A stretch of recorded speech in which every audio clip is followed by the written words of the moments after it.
அருட்பெருஞ்சோதி அருட்பெருஞ்சோதி. செங்கையில் மான் தூக்கி சிவந்த மழு தூக்கி அங்கத்தில் ஒரு பெண்ணை அனுதினமும் தூக்கி திங்களை கங்கையை கதித்த சடையில் தூக்கி அங்கும் இங்கும் தேடி எவரும் கண்டிராத காலை தூக்கி ஆடும் தெய்வமே என்னை கை தூக்கியாள் தெய்வமே.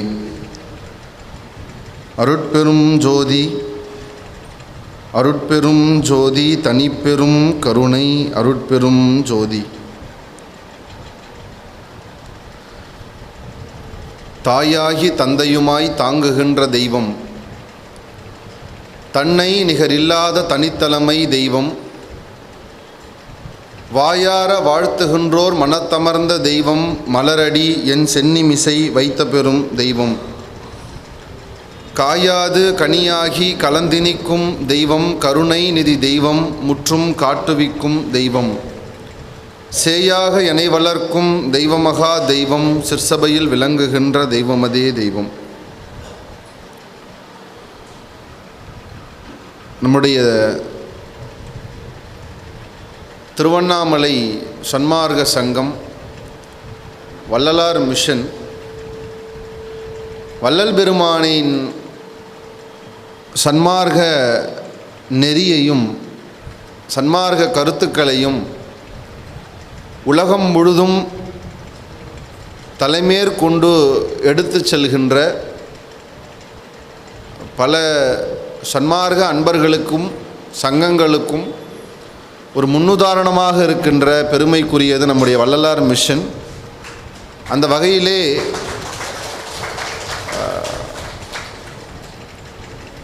மக்கள் சன்மார்க்க சங்கங்களை நோக்கி வரக்கூடாது, சன்மார்க்க சங்கங்கள் மக்களை நோக்கி வர வேண்டும் என்கிற நோக்கத்தோடு பல்வேறு இடங்களுக்கு இவர்களே வந்து இதுபோல ஞான சத்சங்கங்களை செய்கிறார்கள். நம்ம அதுக்கெல்லாம் ரொம்ப கொடுத்து வச்சுருக்கணும். ஏன்னா ஒரு காலத்தில் நம்ம ஒரு ஞானத்தை தேடி பயணம் பண்ணணும்னா நம்ம தேடி போகணும். இப்போ இன்றைக்கி நமக்கு என்ன ஒரு பெரிய இது கருணை, ஏன்னா வள்ளல் பெருமானினுடைய சங்கம் இல்லையா, அதனால் அவங்களுக்கு அந்த கருணை அதிகமாக இருக்கும்.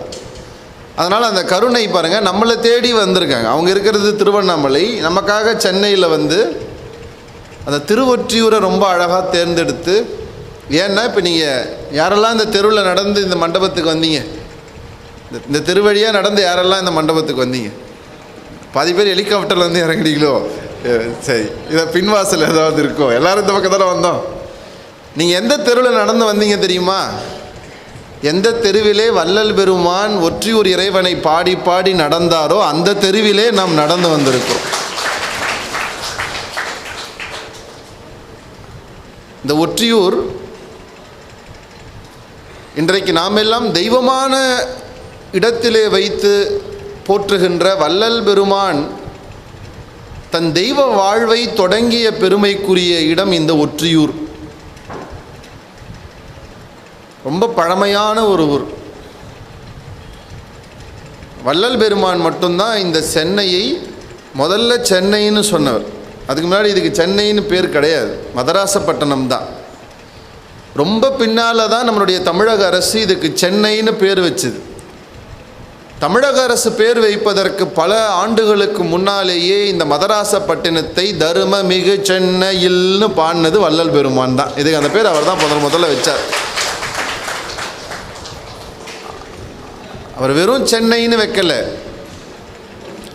தருமமிகு சென்னைன்னு வச்சிருக்கார். சென்னை வாசிகளுக்கே ஆச்சரியமாக இருக்கும், அப்படியா சென்னை தருமமிகு சென்னையா அப்படின்னு ஒரு ஆச்சரியமாக இருக்கும். ஏன்னா இந்த அடைமொழியெல்லாம்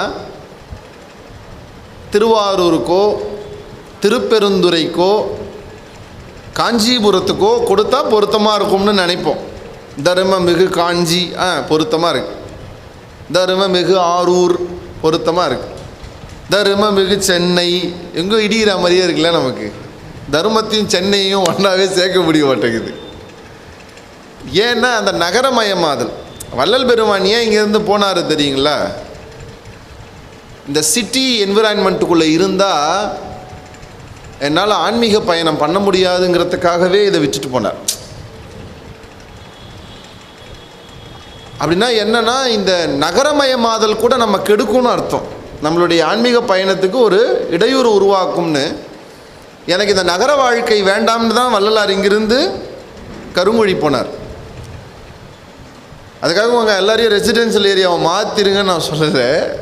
அவருக்கு அது வேண்டாம்னு முடிவு பண்ணார். ஆனாலும் இந்த சென்னையை அவர் எவ்வளவு புகழ்ந்தார்னா, தர்மமிகு சென்னைன்னு சொன்னார். ஏன்னா நீங்கள் நினைக்கிற மாதிரி இப்போ இருக்கிற சென்னை அப்போ சென்னை கிடையாது. இப்போ இருக்கிற மெட்ரோ ஸ்டேஷன், டிராஃபிக் ஜாம், இந்த கோயம்பேடு மார்க்கெட்டு, கிளாம்பாக்கம் பேருந்து நிலையம்லாம் அப்போ கிடையாது.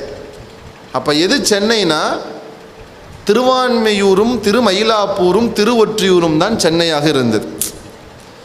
இதெல்லாம் என்னன்னு கேட்டிங்கன்னா, தமிழ்நாட்டின் மிக பழமையான தலங்களில் தேவார மூவர்கள் வந்து பாடிய பெருமை மிக்க தலங்களின் அடையாளமாக ஒரு காலத்தில் சென்னை இருந்ததால் இந்த சென்னையை தருமமிகு சென்னை என்று வள்ளல் பெருமான் பாடினார்.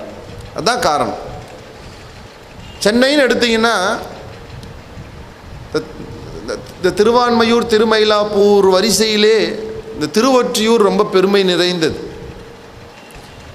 இப்போ இந்த இடத்துல நான் வந்து பேசுகிறதுக்கு இன்னொரு பெரிய காரணம் இருக்குது. உங்கள் எல்லாருக்கும் தேவார மூவரில் சுந்தரர்னு ஒருத்தர் இருக்கிறார், உங்களுக்கு தெரியும்னு நினைக்கிறேன். சுந்தரமூர்த்தி சுவாமிகள் அப்படின்னு பேர். அவர் இறைவனை நண்பனாக பார்த்தவர், ஃப்ரெண்டாக பார்க்கறது. ஒரு ஆன்மாவும் இறைவனோட எப்படி பொருந்தணும்னு ஒன்று இருக்குது. இப்போ இந்த உரிமைன்னு ஒன்று இருக்குது இல்லை. சில பேர் அப்பா கிட்டேயே அப்பான்ற உரிமையில் இருக்க மாட்டான், எதிரி மாதிரி பார்ப்பான். அப்படி தானே? அவன் போய் அப்பா கிட்ட அதை கேட்க மாட்டான். எப்போ யாருக்கு அப்பான்னு உரிமை இருக்கோ அவங்கக்கிட்ட தான் என்னென்னு போய் கேட்பான். அப்பா எனக்கு இது வேணும்னு கேட்பான். எதிரியாக பார்க்குறவங்ககிட்ட, மா அந்த ஆள்கிட்ட சொல்லு, நாளைக்கு நான் டூர் போனோம், எனக்கு காசு தர சொல்லு. எதிரியாக பார்த்தா அப்பாவே இருந்தாலும் எதிரியாக போய் பார்த்தீங்கன்னா எதிரியாக தான் அதை அணுக முடியும். சில பேர் அப்பாவே ஃப்ரெண்டாக பாப்பா, ரொம்ப உரிமையாக, பா நாளைக்கு ஊருக்கு போகிறேன், ஆமாம் என் ஃப்ரெண்ட்ஸோட போகிறேன், எதுவும் தண்ணி கிண்ணிலாம் இருக்காதுப்பா, பயப்பட தேவையில்ல, அமுச்சுவை அப்படின்னு அந்த உரிமையாக பேசுகிறது. இப்போ நீங்கள் ஒருத்தரோட உங்களை பொருத்திக்கிறீங்களே, கனெக்ட் பண்ணிக்கிறீங்களே, அது நீங்கள் ஏதாவது ஒரு உறவு ரீதியாக தான் கனெக்ட் பண்ணிக்க முடியும். தேவார மூவர்கள் அப்படி இறைவனோடு ஒரு உறவு ரீதியாக ஒன்று சேர்ந்தார்கள். ஞானசம்பந்தர் அப்பா என்று இறைவனோடு பொருந்தினார். திருநாவுக்கரசர் ஆண்டான் நான் அடிமை அப்படின்னு பொருந்தினார். மணிவாசகர் நான் காதலி நீ காதலன் அப்படின்னு பொருந்தினார். இதில் ரொம்ப வித்தியாசமாக நீ என் ஃப்ரெண்டு பான்னு சொல்லி தோளில் கை போட்டது ஒரே ஒருத்தர் தான், சுந்தரமூர்த்தி சுவாமிகள் மட்டும்தான். அந்த தோழமையினுடைய ஆழம், ஃப்ரெண்டுக்கிட்ட தான் நம்ம ரொம்ப உரிமையாக சில விஷயங்களை கேட்க முடியும். அப்பா அம்மா கிட்ட பேச முடியாத விஷயங்களை கூட யாருக்கிட்ட பேச முடியும்? நண்பர்கள்கிட்ட தான் பேச முடியும். சுந்தரருடைய இந்த பெருமைகளை நான் சொல்ல காரணம் என்னன்னா, இந்த ஒற்றியூர் கோயிலுக்கும் சுந்தரருக்கும் ஒரு பெரிய தொடர்பு இருக்கிறது. செகண்ட் மேரேஜ் இங்கே தான் பண்ணிக்கினார். சங்கிலி நாச்சியார் செகண்ட் மேரேஜ் பண்ணது பிரச்சனை இல்லை, பண்ணிவிட்டு நான் உன்னை விட்டு போக மாட்டேன், இந்த ஊரை தாண்ட மாட்டேன்னு சத்தியம் வேறு பண்ணிட்டார். இரண்டாம் திருமணமே தப்பு. அப்புறம் அந்த அம்மா விட்டு போக மாட்டேன்னு வேறு அவர் சத்தியம் பண்ணி இந்த இந்த ஊரை விட்டு போக மாட்டேன். எங்கே பண்ணார்? இங்கே இந்த மகிழ மரம் திருவொற்றியூர் இப்போவும் போனீங்கன்னா அந்த அந்த அந்த கோயிலுக்குள்ளே அந்த இடம் இப்பயும் இருக்குது. சொல்லிவிட்டு ஆரூருடைய திருவிழாவை பார்க்கணும்னு ஆசைப்பட்டு ஊரை விட்டு தாண்டி வந்துட்டார். இதுலேருந்து என்ன தெரியுதுங்க? அடியாராகவே இருந்தாலும் ஆண்கள் மனைவிக்கு சொல்கிற வார்த்தையை காப்பாற்றுறதில்ல அப்படிங்கிறதுக்கு ஒரு அத்தாட்சி. இதெல்லாம் ஊரை தாண்டிட்டாரா? நம்ம சிவபெருமான் வந்து எப்படின்னா ரொம்ப ஸ்ட்ரிக்டாக இருக்கிறவர், ரொம்ப ஸ்ட்ரிக்டாக இருப்பார். சத்தியம் பண்ணிவிட்டு வெளியே போயிட்டேன், ஒரு 2 கண்ணையை நான் எடுத்துக்கிறேன்பான்னு எடுத்துட்டார். சுந்தரருக்கு பார்வை போயிடுச்சு. எங்கே? இங்கிருந்து போன உடனே. அப்படி தன் பார்வையை இழந்த சுந்தரர் மீண்டும் எங்கே பார்வையை பெற்றார்? எங்கங்க? எங்கள் ஊர் காஞ்சிபுரத்தில் பெற்றார்.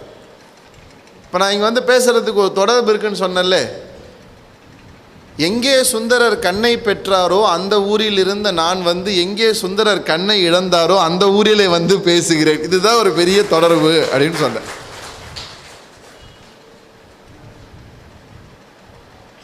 திருவொற்றியூர் அவ்வளவு சிறப்பிற்குரிய ஒரு ஊர். பதிகங்களிலே பாடும்போது சொல்வார்கள், மாதம் மாதம் திருவிழாவை காணக்கூடிய ஒரு ஊரா.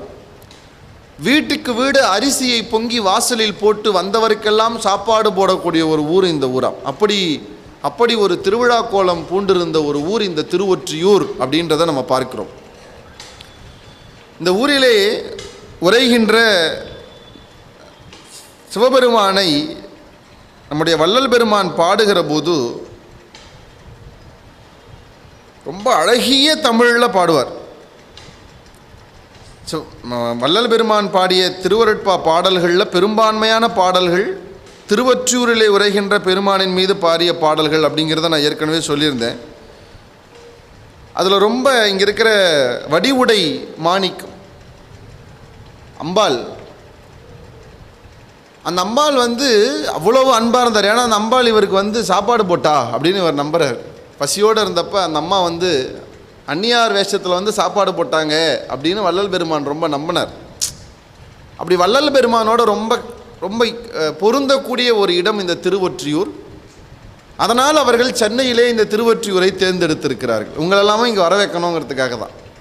இங்கே வந்தீங்கன்னா உங்களுக்கு சிவபெருமானினுடைய அருள் ஒரு பக்கம், இன்னொன்று வள்ளல் பெருமானுடைய அருள் ஒரு பக்கம், ரெண்டுமே நமக்கு கிடைக்கிறதுக்கான ஒரு நல்ல இடம் இந்த இடம். அதனால் நம்ம எல்லாரும் இப்போ இந்த இடத்துல வந்து உட்கார்ந்துருக்கோம். அதுக்கு ஒரு பெரிய நன்றியை நம் வள்ளலார் மிஷனுக்கு நம்ம எல்லோரும் ஒரு ஒருமித்த மனதோடு நாம் இந்த தருணத்திலே சொல்லிக்கொள்ள வேண்டும்.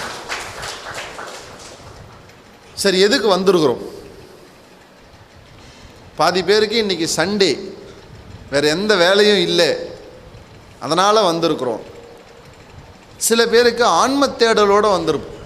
ஏதாவது ஒன்று ஒரு தேடுதலில் இருக்கிறப்போ வந்துடும். இந்த ஆன்ம தேடலோடு வந்திருக்கோங்கிறதுக்கு சாட்சி இங்கே இருக்கிற பல பேர் 40-50 வயதுக்கு மேலே இருக்கிறது. ஆன்ம தேடல் ஒருபோதும் 20 வயதுக்கு மேலே 20 வயதுக்கு கீழெல்லாம் யாருக்கும் வராது. அப்படி வந்ததுன்னா நம்ம சமுதாயம் என்ன சொல்லுது? அவனை லூசுன்னு சொல்லுது. இப்போ ஒரு 16 வயசு பையன் எனக்கு இந்த உலகியல் பிடிக்கல அப்படின்னா அடுத்து அவங்க அப்பா என்ன சொல்லுவார்?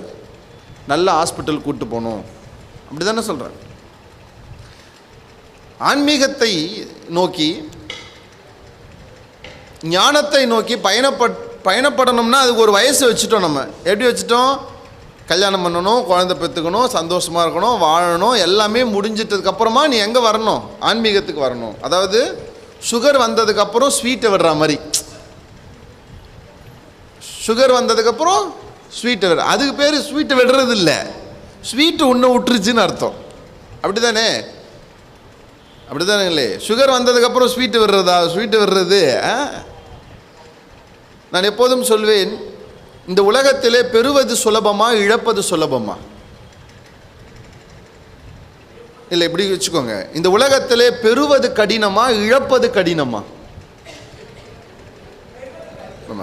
பாருங்க, மெஜாரிட்டி ஆஃப் ஹியூமன் பீயிங்ஸ் நம்ம எல்லாரும் என்ன சொல்கிறோம்? பெறுவது கடினம் அப்படி தான் சொல்லுவோம். தப்பாக எடுத்துக்காதீங்க, இழப்பது தான் கடினம். நீங்கள் ஒரு 1 லட்சம் ரூபாயை பெறுவது கூட சுலபம். ஆனால் ஒரு 1 லட்சம் ரூபாவை நீங்கள் வாசலில் நின்று நான் வரவங்களுக்கெல்லாம் தூக்கி கொடுக்குறேன்னு கொடுத்துட முடியுமா? ஒன்றை பெறுவது சுலபம், ஒன்றை இழப்பது கடினம்.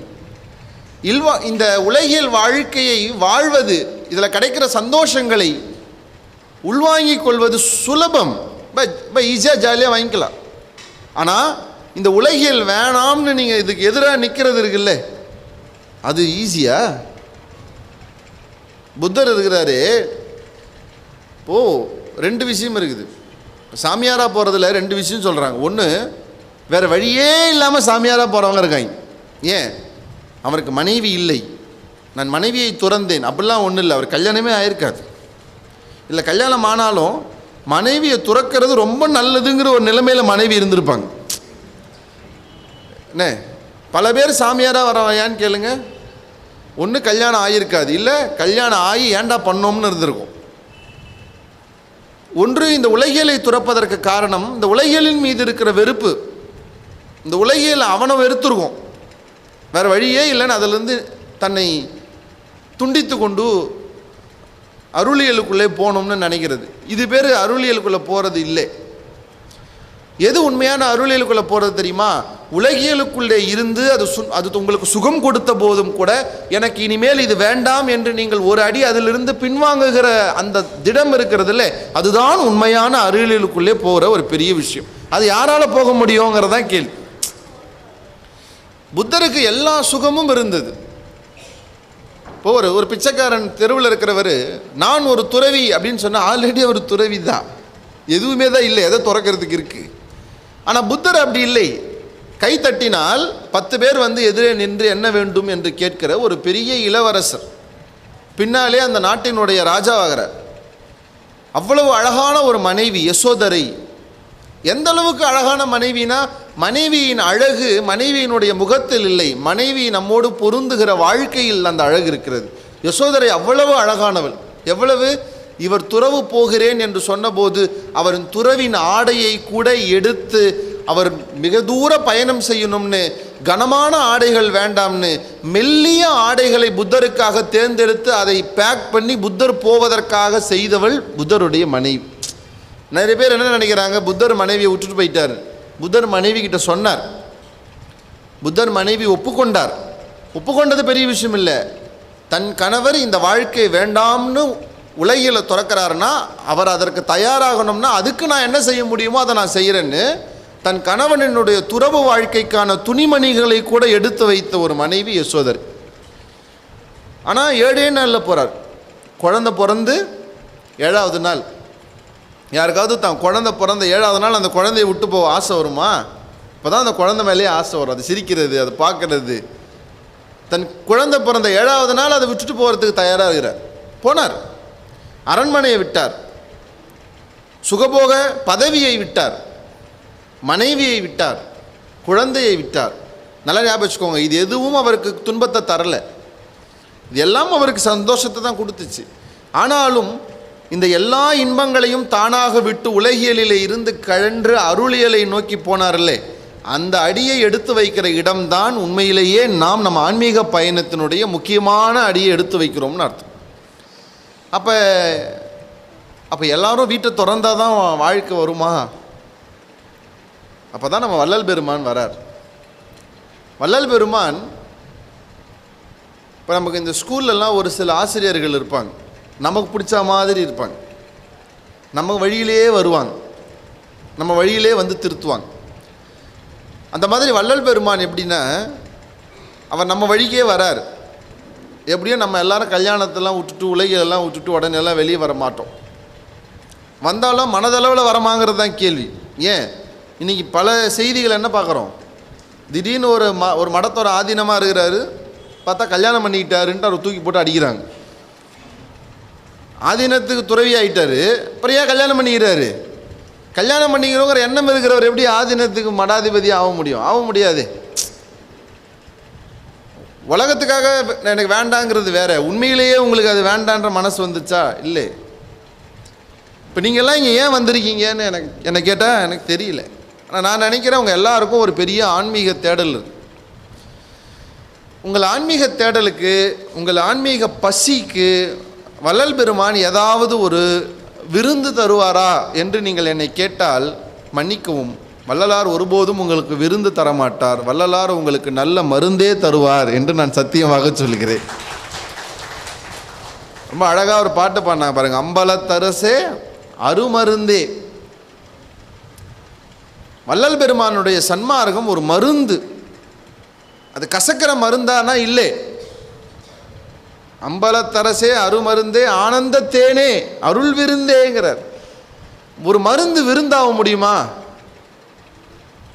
என்னங்க, ஒரு மருந்து விருந்தாக முடியுமா? ஒரு மருந்து விருந்தாக முடியும் என்றால் அதுதான் சமரச சுத்த சன்மார்க்கம்.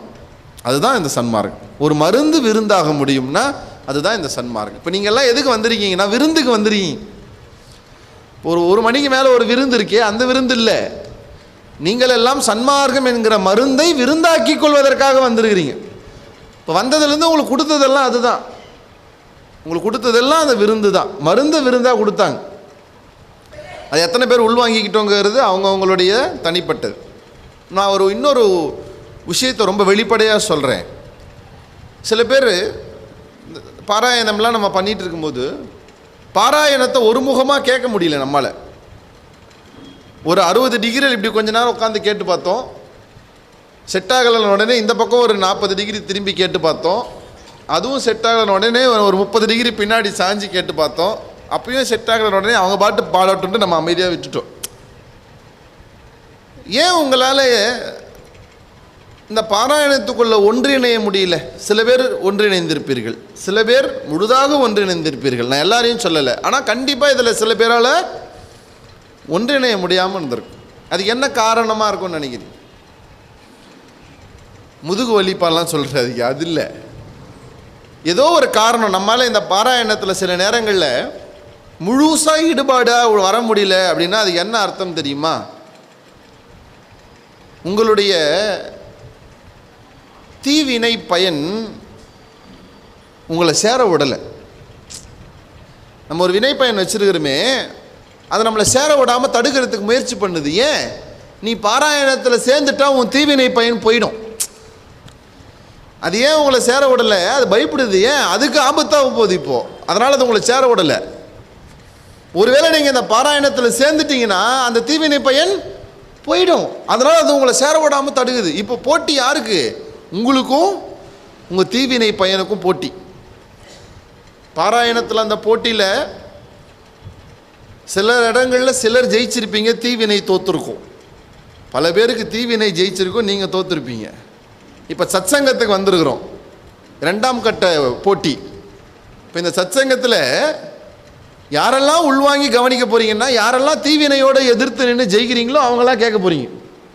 யாராலாம் கேட்க முடியலையோ அவங்களாம் தீவினை ஜெயிச்சிருச்சுன்னு அர்த்தம். பாருங்கள் எப்படியெல்லாம் மிரட்டி உங்களை உட்கார வைக்கணும் பார்த்தீங்களா? உண்மை. வள்ளலார் சொல்கிறாரு, வல்லால் உன்னை பாட பாட வாய்மணக்குமே,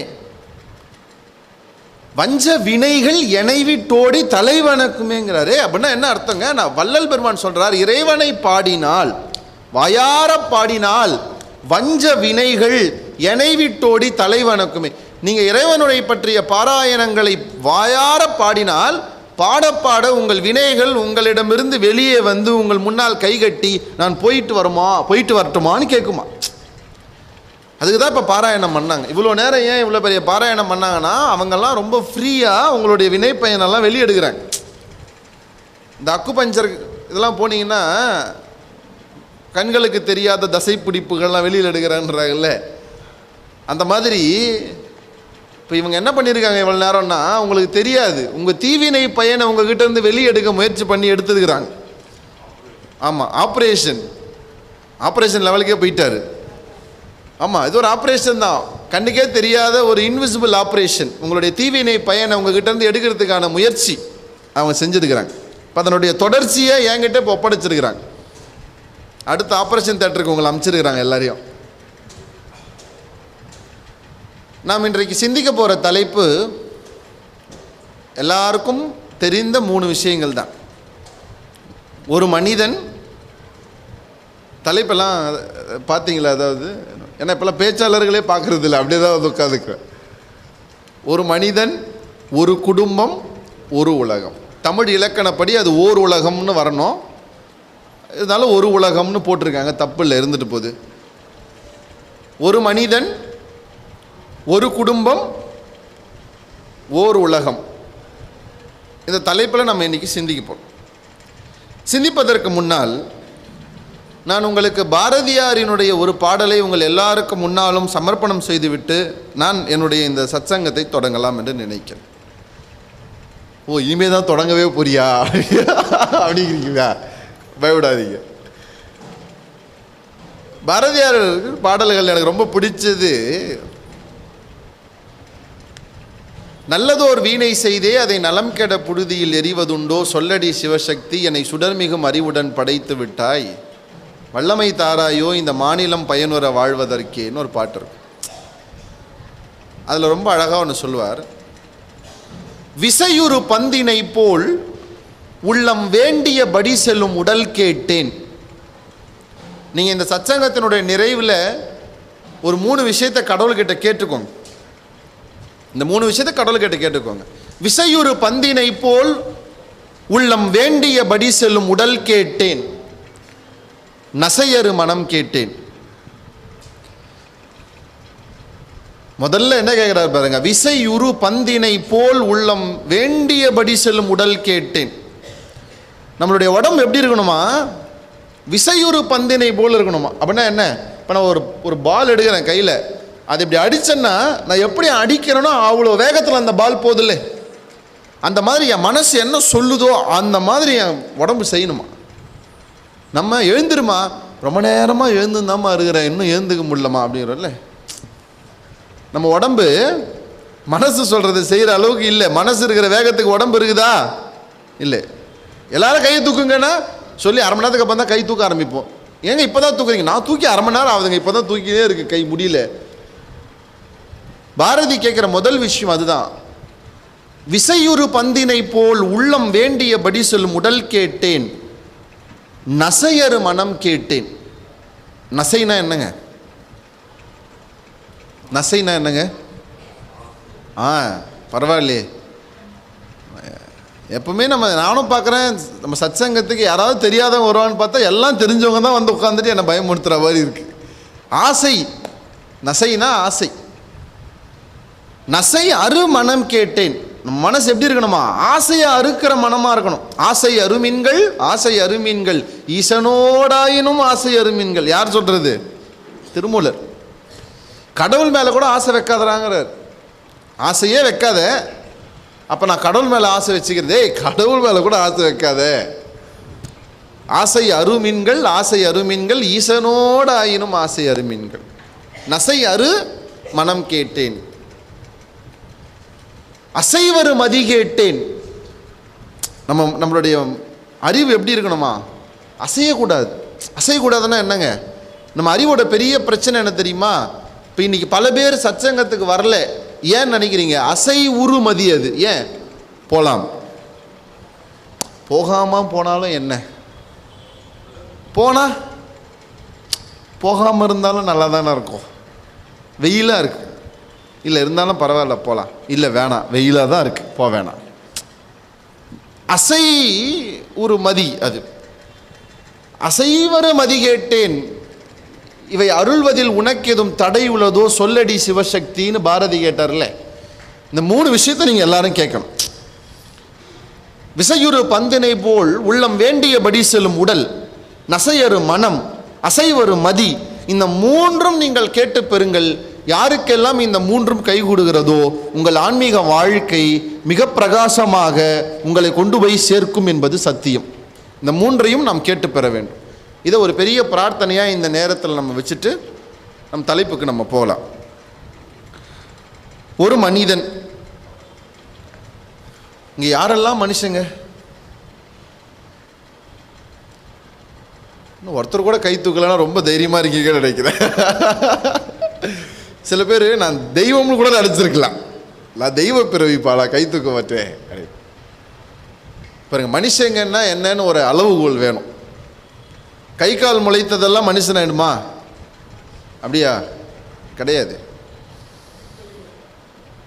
மகாகவி பாரதி தான் சொல்லுவார், நம்ம எல்லாரையும் பார்த்து சொல்கிறார், என்னை உட்பட எல்லாரையும் பார்த்து சொல்கிறார். நம்மளாம் யாருன்னு நம்மளை மனுஷங்க லிஸ்ட்லேயே பாரதி வைக்கலை, தெரியுங்களா? பெரிய கவி சக்கரவர்த்தி கம்பனையே எங்கே தெரியுமா வச்சாரு? கம்பனை புகழ்றார். எப்படி புகழ்றாருங்க? ஒருத்தர் எப்படி புகழலாம்?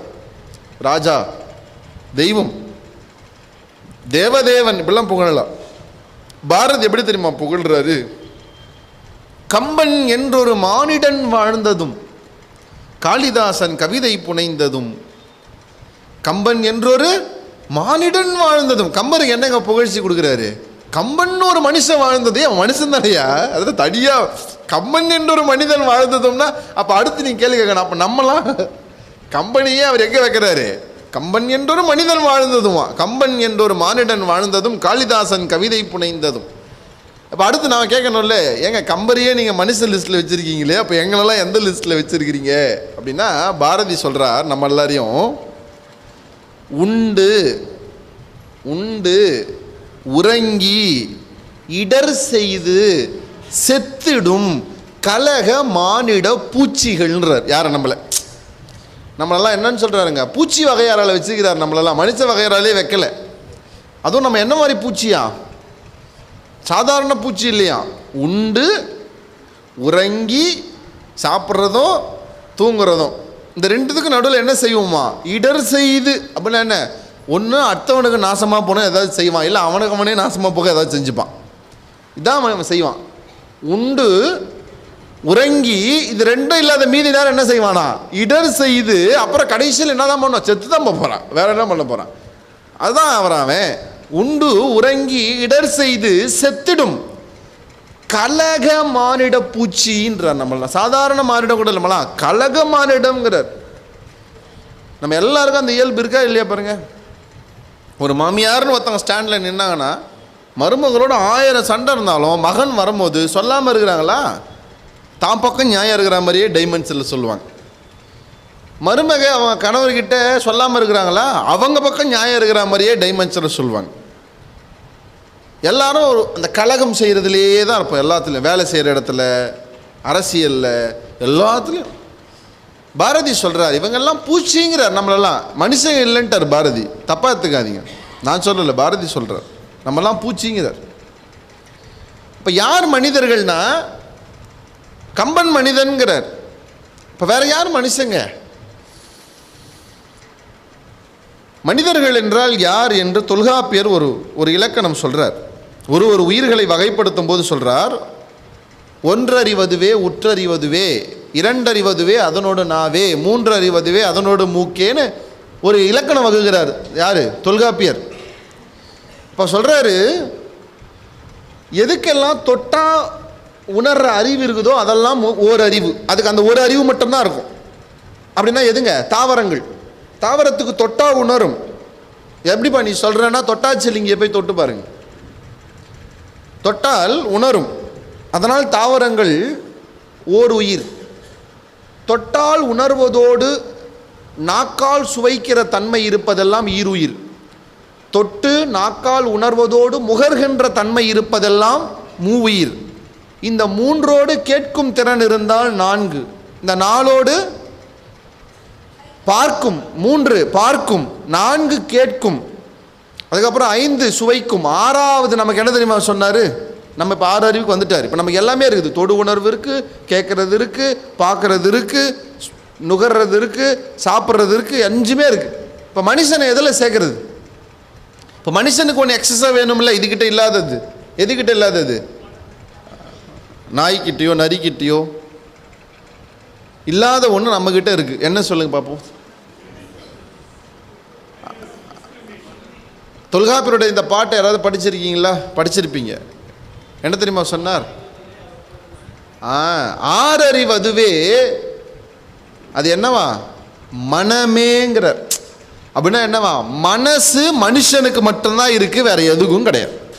மனசு மனுஷனை தவிர வேற எதுக்குமே கிடையாது. எப்படிப்பா நீ சொல்ற? அதெல்லாம் ஒத்துக்க முடியாது. உண்மை. எங்கேயாவது ஒரு அணில் மனசில் நான் ஆசையை வளர்த்துட்டேன், நான் இந்த மரத்தோடவே வாழ்வேன்னு ஆசையை வளர்த்துட்டேன் அப்படின்னு நினைக்குதா? கிடையாது. மனசு இருக்கிற இடத்துல தான் என்னெல்லாம் வரும் பாருங்க. ஆசை வரும், கோபம் வரும், களவு வரும், எல்லாம் எங்கே வரும்? மனசு இருக்கிற இடத்துல தான் வரும். இந்த மனசு யாருக்கு இருக்கான்? மனுஷனுக்கு மட்டும்தான் இருக்கான். 6 அறிவுன்னு தொல்காப்பியர் எதை சொல்கிறாரு? மனம் என்கிற ஒன்றை சொன்னார். மனம் எதற்கெல்லாம் இருக்கிறதோ அவனெல்லாம் மனிதன். ஆனால் அந்த மனம் என்னவா இருக்கணும்? அதான் அடுத்த கேள்வி. அந்த மனம் நல்ல மனமாக இல்லாததால் தான் நம்மை பாரதி பூச்சின்னு சொன்னார். ஏன்னா அந்த மனசு நல்லது செய்யலை, அது பண்ணதெல்லாம் கலகம், அதனால் அதை பூச்சின்னு சொன்னார். அப்போ யார் மனிதர்? நம்ம மனுஷங்களை பற்றி பேசினுக்கிற நேரத்தில் நான் உங்களுக்கு அடுத்த பரிணாமத்துக்கு போன ஒருத்தரை சொல்கிறேன். இதே ஒற்றியூர் கோயில்னு தான் நினைக்கிறேன். நான் சரியாக சொல்கிறேன்னா எனக்கு ஞாபகம் இல்லை. இங்கே ஒரு நிர்வாண துறவி ஒருவர் இருந்தார். இங்கே தானே ஒரு நிர்வாண துறவி ஒருவர் இங்கே இருந்தார். பாருங்கள் எவ்வளோ சரியாக இந்த இடத்துக்கு பொருந்துது. அந்த நிர்வாண துறவி ஆடை இல்லாமல் இருப்பார். இப்போது நமக்கு ஆடை இல்லைங்கிறதுக்கு ஒரு கூச்சம் வருது. அது ஆடை இல்லைன்னா வருது. குளிக்கும் போது நிர்வாணமாக குளிக்கிறோம், நமக்கு ஏதாவது கூச்சம் வருதா? இல்லை. எப்போ அந்த கூச்சம் வருதுன்னா யாராவது பார்த்தா நமக்கு அந்த நிர்வாணம்ங்கிற கூச்சம் வருது இல்லை. ஆனால் இந்த நிர்வாண துறவி ஆடை இல்லாமல் இருப்பார். ஏன்னா அவர் எதிர போகிற எவனை பார்த்தாலும் மனுஷங்கிற உணர்வே கிடையாது. ஏன் இப்போ ஒரு நாய் முன்னாடி நான் நிர்வாணமாக நின்னா எனக்கு என்ன கூச்சம்? ஒரு எருமை முன்னாடி நான் நிர்வாணமாக நின்னா எனக்கு என்ன கூச்சம்? அப்படின்னா என்ன அர்த்தம்னு கேட்குறீங்களா? இந்த கோயிலுக்கு வர போகிறவங்கெல்லாம் பார்த்தினமா சொல்லுவாரான், அதோ பாரு நாய் போதும் பாரு, இந்த நரி போகுது, இந்த கழுத போகுது. யாரை?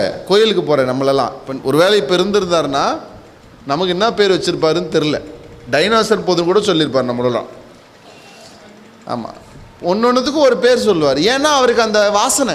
நான் எப்பவும் சொல்லுவேன், நம்ம சமையல் அறையில் அம்மா காசு போட்ட ஒரு டப்பா இருக்கும், அதுக்கு பேர் பெருங்காய டப்பான்னு பேர். காசு போட்டு வச்சுருப்பாங்க. ஆனால் அந்த டப்பாவில் பெருங்காயம் இருக்காது.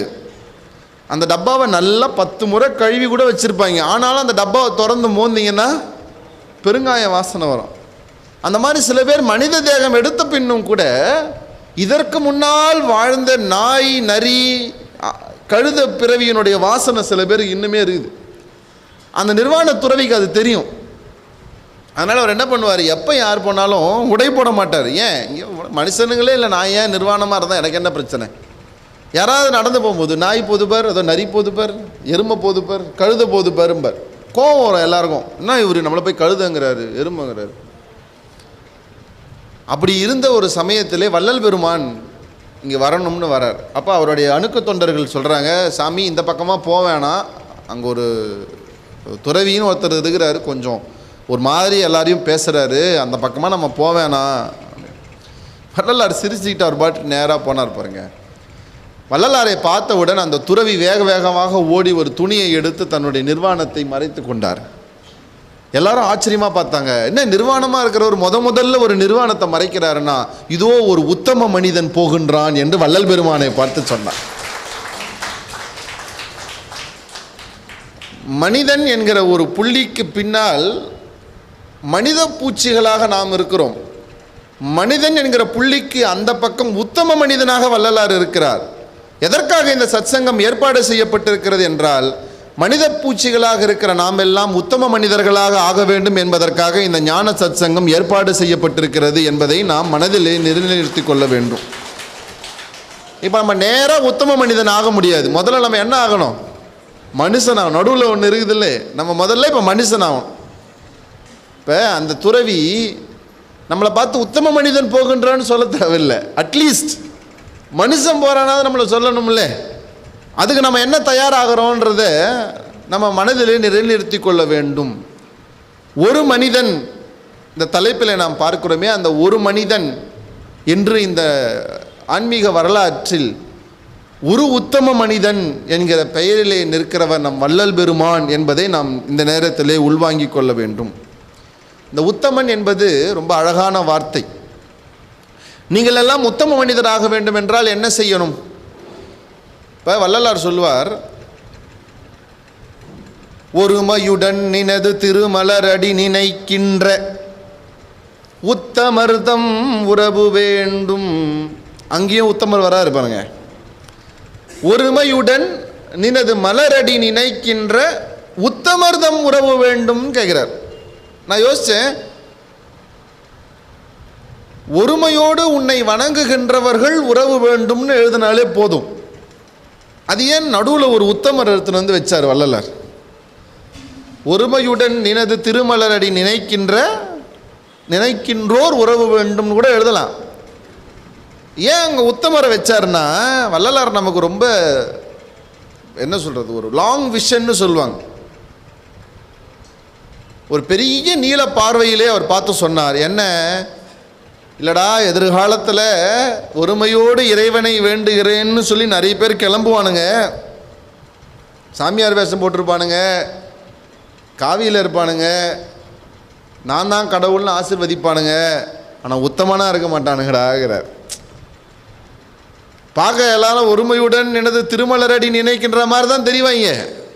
என்ன சார், இறைவனுடைய திருப்பாதத்திற்கு மலர் பொழிகின்ற எல்லா கரங்களும் உத்தம கரங்களா என்ன? ஒரு கோயிலில் எல்லா அநியாயமும் பண்ணுறான் ஒரு அரசியல்வாதி, கோயிலுக்கு போய் என்ன பண்ணுறான், அவன் நீளத்துக்கு ஒரு மாலையை வாங்கி சாமிக்கு போடுறான். அவனை பார்த்து ஒருமையுடன் நினைது திருமலர் அடி நினைக்கின்ற அப்படின்னு சொல்ல முடியும்? அவன் உத்தமன் இல்லையே. உன்னை நினைக்கிறான், மாலை போடுறான், உத்தமனாக இருக்கானா? சரி, இந்த வரிக்கு பின்னால் இருக்கிற பெரிய ஆழம் என்ன தெரியுமா? இறைவனை வணங்குவது ஒரு பக்கம், உத்தமனாய் இருப்பது ஒரு பக்கம். இறைவனை வணங்குகிற எல்லோரும் உத்தமனாய் இருப்பதில்லை, உத்தமனாய் இருக்கின்ற எல்லோரும் இறைவனை வணங்குவதில்லை. எப்போது இறைவனை வணங்குவதும் ஒருவன் சுய ஒழுக்கத்தோடு உத்தமனாய் இருப்பதும் ஒன்று சேருகிறதோ அந்த உறவு தான் நல்ல உறவு என்று வள்ளலார் நமக்கு காட்டுகிறார். ரொம்ப ஆழமானது இது. ஏன்னா எல்லாரும் தான் இறைவனை வணங்குறான். ஏன் கொலை பண்ணுறவன் கடவுளை வணங்கலையா? திருடுறவன் கடவுளை வணங்கலையா? சமீபத்தில் ஒரு வீடியோ பார்த்தோமே சார், ஒரு விநாயகர் கோயிலில் 18 முறை விநாயகரை சுற்றி வந்து 18 தோப்புக்காரனை போட்டுட்டு உண்டியில் தூக்கிட்டு போயிட்டான். இப்போ என்னன்னா அந்த பழிக்கு விநாயகரை கூட சேர்த்துக்கிறான். ஏன்? உன் மேலே பக்தியாக இருக்கிறம்பா, எனக்கு தேவைப்படுது. சுந்தரர் வந்து பாடும்போது தங்க காசு கொடுத்தாய் அல்லவா, நான் வந்திருக்கிறேன், உன்னிடம் கொடுக்க காசு இல்லை என்று கவலைப்படாதே, இந்த உண்டியலை எடுத்துக்கொள்ளுகிறேன், எடுத்துன்னு போயிட்டா சரியாயிடுமா?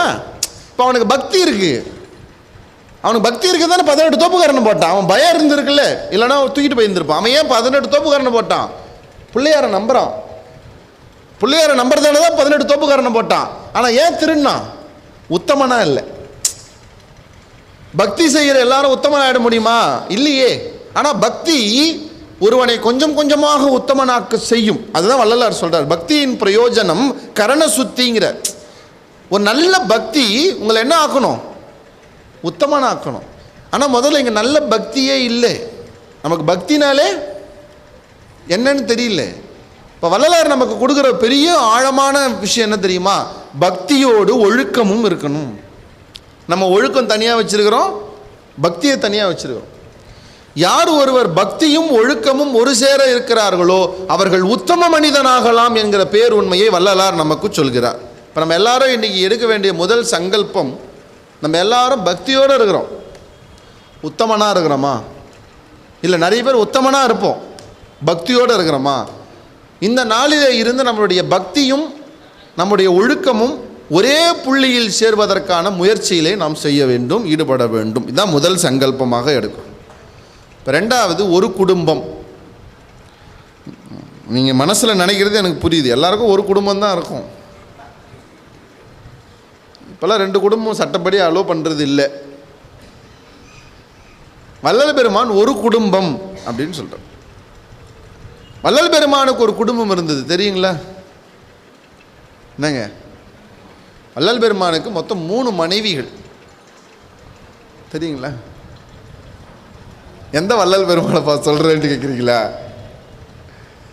சார், வள்ளலாருக்கு 3 மனைவி 8 பிள்ளை, யாருமே சொல்லலை, அவரே சொல்லியிருக்கிறார். இன்னொரு விஷயம் சொல்லவா? வள்ளலாருக்கு இல்லை, உங்கள் எல்லாருக்குமே 3 மனைவிங்க இருக்கிறாங்க. ஐயா ஆச்சரியப்படுறார், இவனுக்கு எப்படி தெரிஞ்சது அப்படின்னு. வள்ளலார் சொல்கிறாருங்க, நம்ம எல்லாருக்கும் 3 மனைவி இருக்காங்க. பெண்களாக இருந்தால் 3 கணவர், 8 குழந்தைங்க இருக்குது. யாருக்கு? நம்ம எல்லாருக்கும். யார் சொல்கிறது? வள்ளலார் சொல்கிறார். எங்கேப்பா சொல்கிறது? எங்கள் வீட்டில் சொல்லவே இல்லையப்பா அடிக்கிறீங்களா?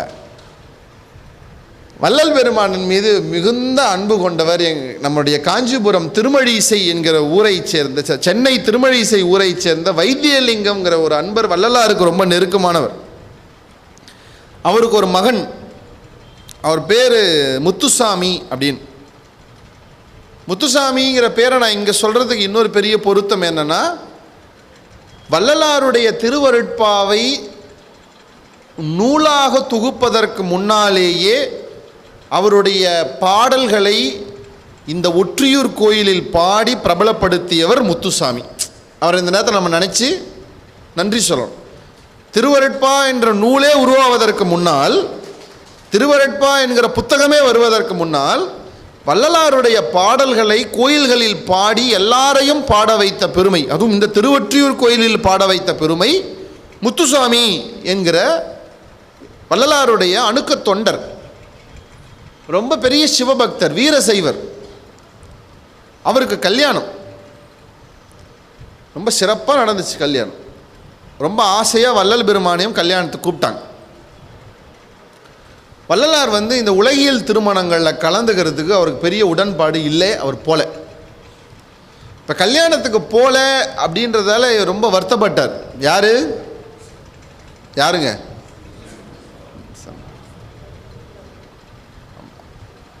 முத்துசாமி ரொம்ப வருத்தப்பட்டார். இப்போ வள்ளலார் என்ன பண்ணார், நான் ஏன் கல்யாணத்துக்கு வரலைங்கிறத ஒரு கடிதமாக போட்டார். நான் வேணால் அந்த கடிதத்தை பற்றி விவரமாக இப்போ சொல்கிறேன், எல்லாரும் அதை வேணால் நோட் பண்ணி வச்சுக்கோங்க. உங்கள் எல்லாருக்கும் கண்டிப்பாக தேவைப்படும். ஏன்னா நம்ம எல்லார் கல்யாணத்துக்கும் போகிறது இல்லைல்ல, நம்ம நிறைய கல்யாணத்துக்கு போகிறதில்ல. ஏன்பா கல்யாணத்துக்கு வரலன்னாங்கன்னா வாட்ஸ்அப்பில் இந்த பாட்டை அமுச்சு விட்ருங்க. திரும்ப அவங்க பரம்பரையில் எந்த கல்யாணத்துக்கும் உங்களை கூப்பிட மாட்டாங்க. யாருமே உங்களை அதுக்கப்புறம் கல்யாணத்துக்கே வான்னு கூப்பிட மாட்டாங்க. வள்ளல் பெருமான் ஒரு கடிதம் எழுதுகிறார். கடிதத்தை பாடலாக எழுதுகிறார். அந்த கடிதம் எவ்வளவு வரி தெரியுமா? இப்போ நம்மளாம் கடிதம் எவ்வளோ லைன் எழுதுவாங்க? அதிகபட்சம் ஒரு 10 லைன் எழுதலாமா? எனக்கு இந்த மாதிரிப்பா வர முடியல, இந்த மாதிரி ஆயிப்போச்சுப்பா வர முடியல. வள்ளல் பெருமான் 412 அடிகளில் ஒரு கடிதம் எழுதுகிறார். முதல்ல அதை திறந்து பார்க்கும்போதே பயந்துட்டு இருப்பான். கல்யாணத்துக்கு ஏன் வரலைங்கிறத சொல்கிறதுக்கு 412 அடி. நான் உங்களுக்கு அதை சொல்கிறேன், நோட் பண்ணிக்கோங்க. 412 அடியும் எதுக்கும் காப்பி பேஸ்ட் பண்ணி வாட்ஸ்அப்பில் வச்சுக்கோங்க. ஏதாவது ஒரு கல்யாணத்துக்கு போக முடியலையா, ஒன்றும் வேணாம், யார் கல்யாணத்தை கூப்பிட்டாங்களோ அவங்களுக்கு ஒரே ஒரு வாட்ஸ்அப்பில் ஷேர் பண்ணுங்கள். அதோடு உங்களை பிளாக் பண்ணுறாங்க, திரும்ப கூட மாட்டாங்க. அப்படி ஒரு காரணத்தை வள்ளலார் சொல்கிறார். நான் ஏன் உன் கல்யாணத்துக்கு வரல, என்னால் வர முடியாத ஒரு சூழல் வந்துருச்சுப்பா, வர முடியல.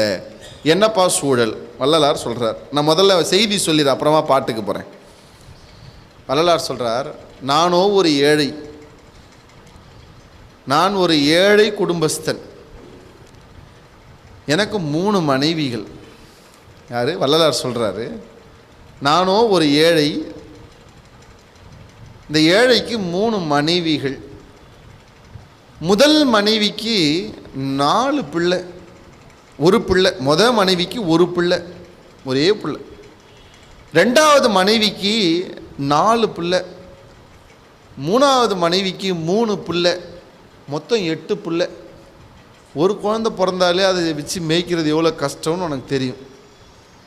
எனக்கு 8 பிள்ளை பிறந்திருக்கு.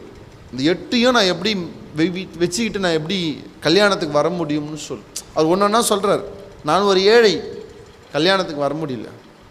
எனக்கு 3 பொண்டாட்டிங்க, கல்யாணத்துக்கு வர முடியல. 8 பசங்க, வர முடியல. இத்தனை பேரோட நான் ஒரு வாடகை வீட்டில் வாழ்கிறேன். 8 பேரோட நான் ஒரு 8 குழந்தை, 3 மனைவியோட ஒரு வாடகை வீடு. அந்த வாடகை வர்ற எவ்வளோ பெருந்தன்மையான மனசு இருக்கணும் பாருங்க.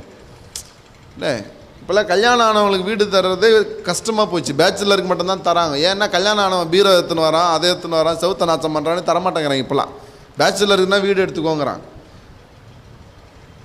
அந்த வீட்டு வாடகை வர்றவர் எவ்வளோ பெரிய மனசு இருந்தால் 3 பொண்டாட்டி 8 பசங்கன்னு தெரிஞ்ச வீடு கொடுத்துக்கிறார். அந்த வாடகை வர்றவன் அந்த வாடகை வீட்டுக்கு ஒருத்தர் முதலாளி இல்லை. அதுதான் சிக்கல். 3 பேர் அக்ரிமெண்ட்டில் கட்டின வீடு அது. 3 பேர் ஓனர் அந்த வீட்டுக்கு. இந்த ஒரு ஓனரே வருவாங்க போவாங்க, கரெக்டாக தான் பார்ப்பாங்க. வாடகை தான் நமக்குன்னு பேர்.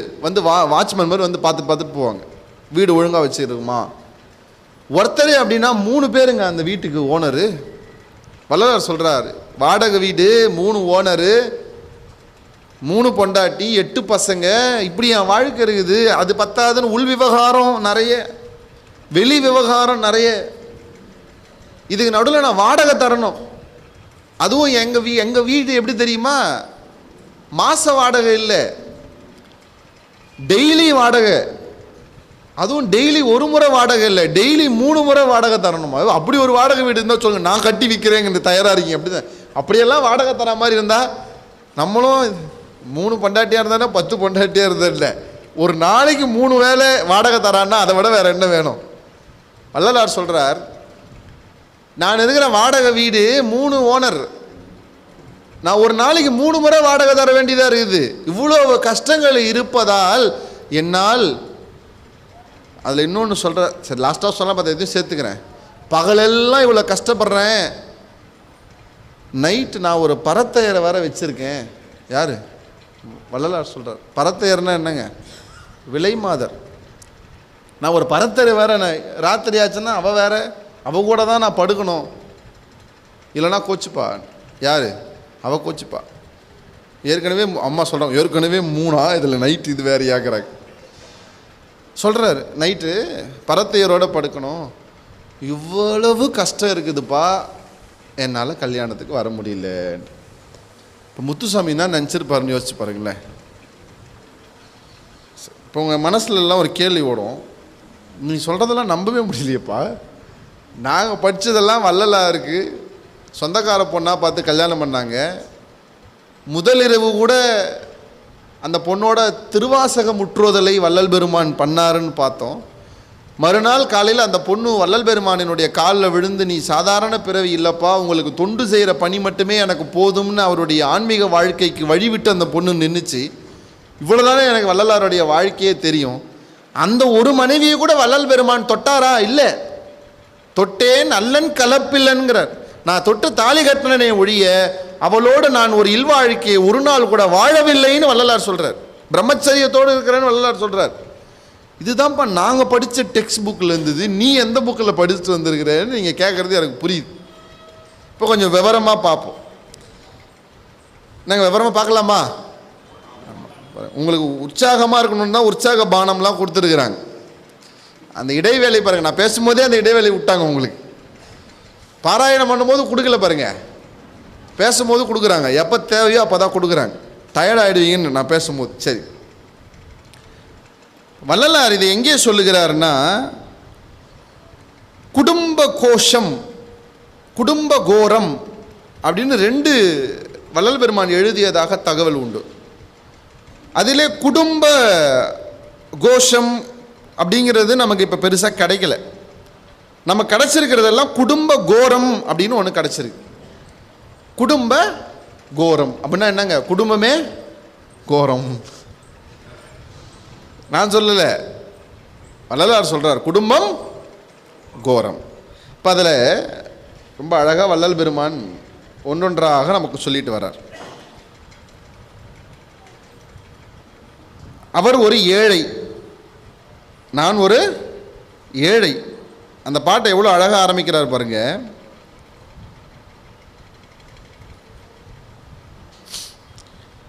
என்னெனில் யான் ஓர் ஏழை என்பதும் தெளிவிலா சிறியரில் சிறியனேன் என்பதும். அந்த கடிதம் இப்படிதான் ஆரம்பிக்குது. என்னெனில் யான் ஓர் ஏழை என்பதும் தெளிவிலா சிறியரில் சிறியேன் என்பதும் இன்புடை அறிவே இல்லை என்பதும். யாருக்கு? வள்ளலார் அவருக்கு சொல்லுகிறார். இதெல்லாம் இல்லையா, அவர் அறிவில்லையா, அவர் சிறியரில் சிறியரா. இன்புடை அறிவே இல்லை என்பதும் அன்புடையாய் நீ அறியாதன்றே. முக்கியமா வரேன்.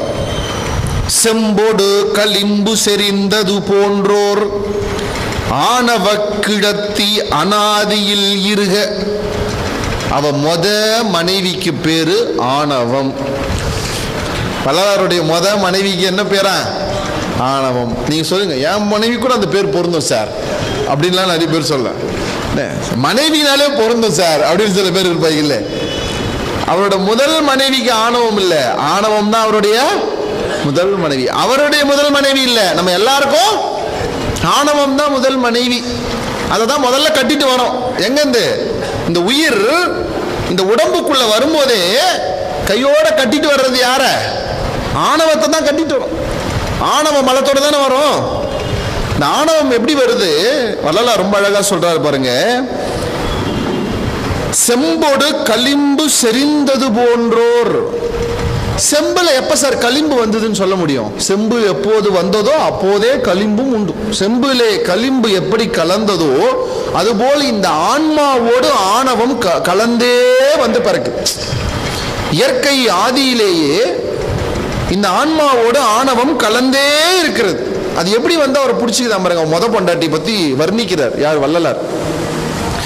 பிரம்ம ராட்சசி போல் பிடித்து கொண்டால், பிரம்ம ராட்சசி மாதிரி பிடிச்சிக்கினா என்ன விட மாட்டேங்கிறான். சிவபூரணத்தை சிறிதும் காட்டால், நம்ம சிவத்தை நோக்கி போறதுக்கு விடமாட்டா. யாரு? மனைவிங்கிறீங்க, ஆணவம். அந்த முதல் மனைவின்னு மனைவியில நின்ட்டாங்க. ஆணவம் என்ன பண்ணுமா? எதை காட்டாது? சிவபூரணத்தை ஆணவம் காட்டாது.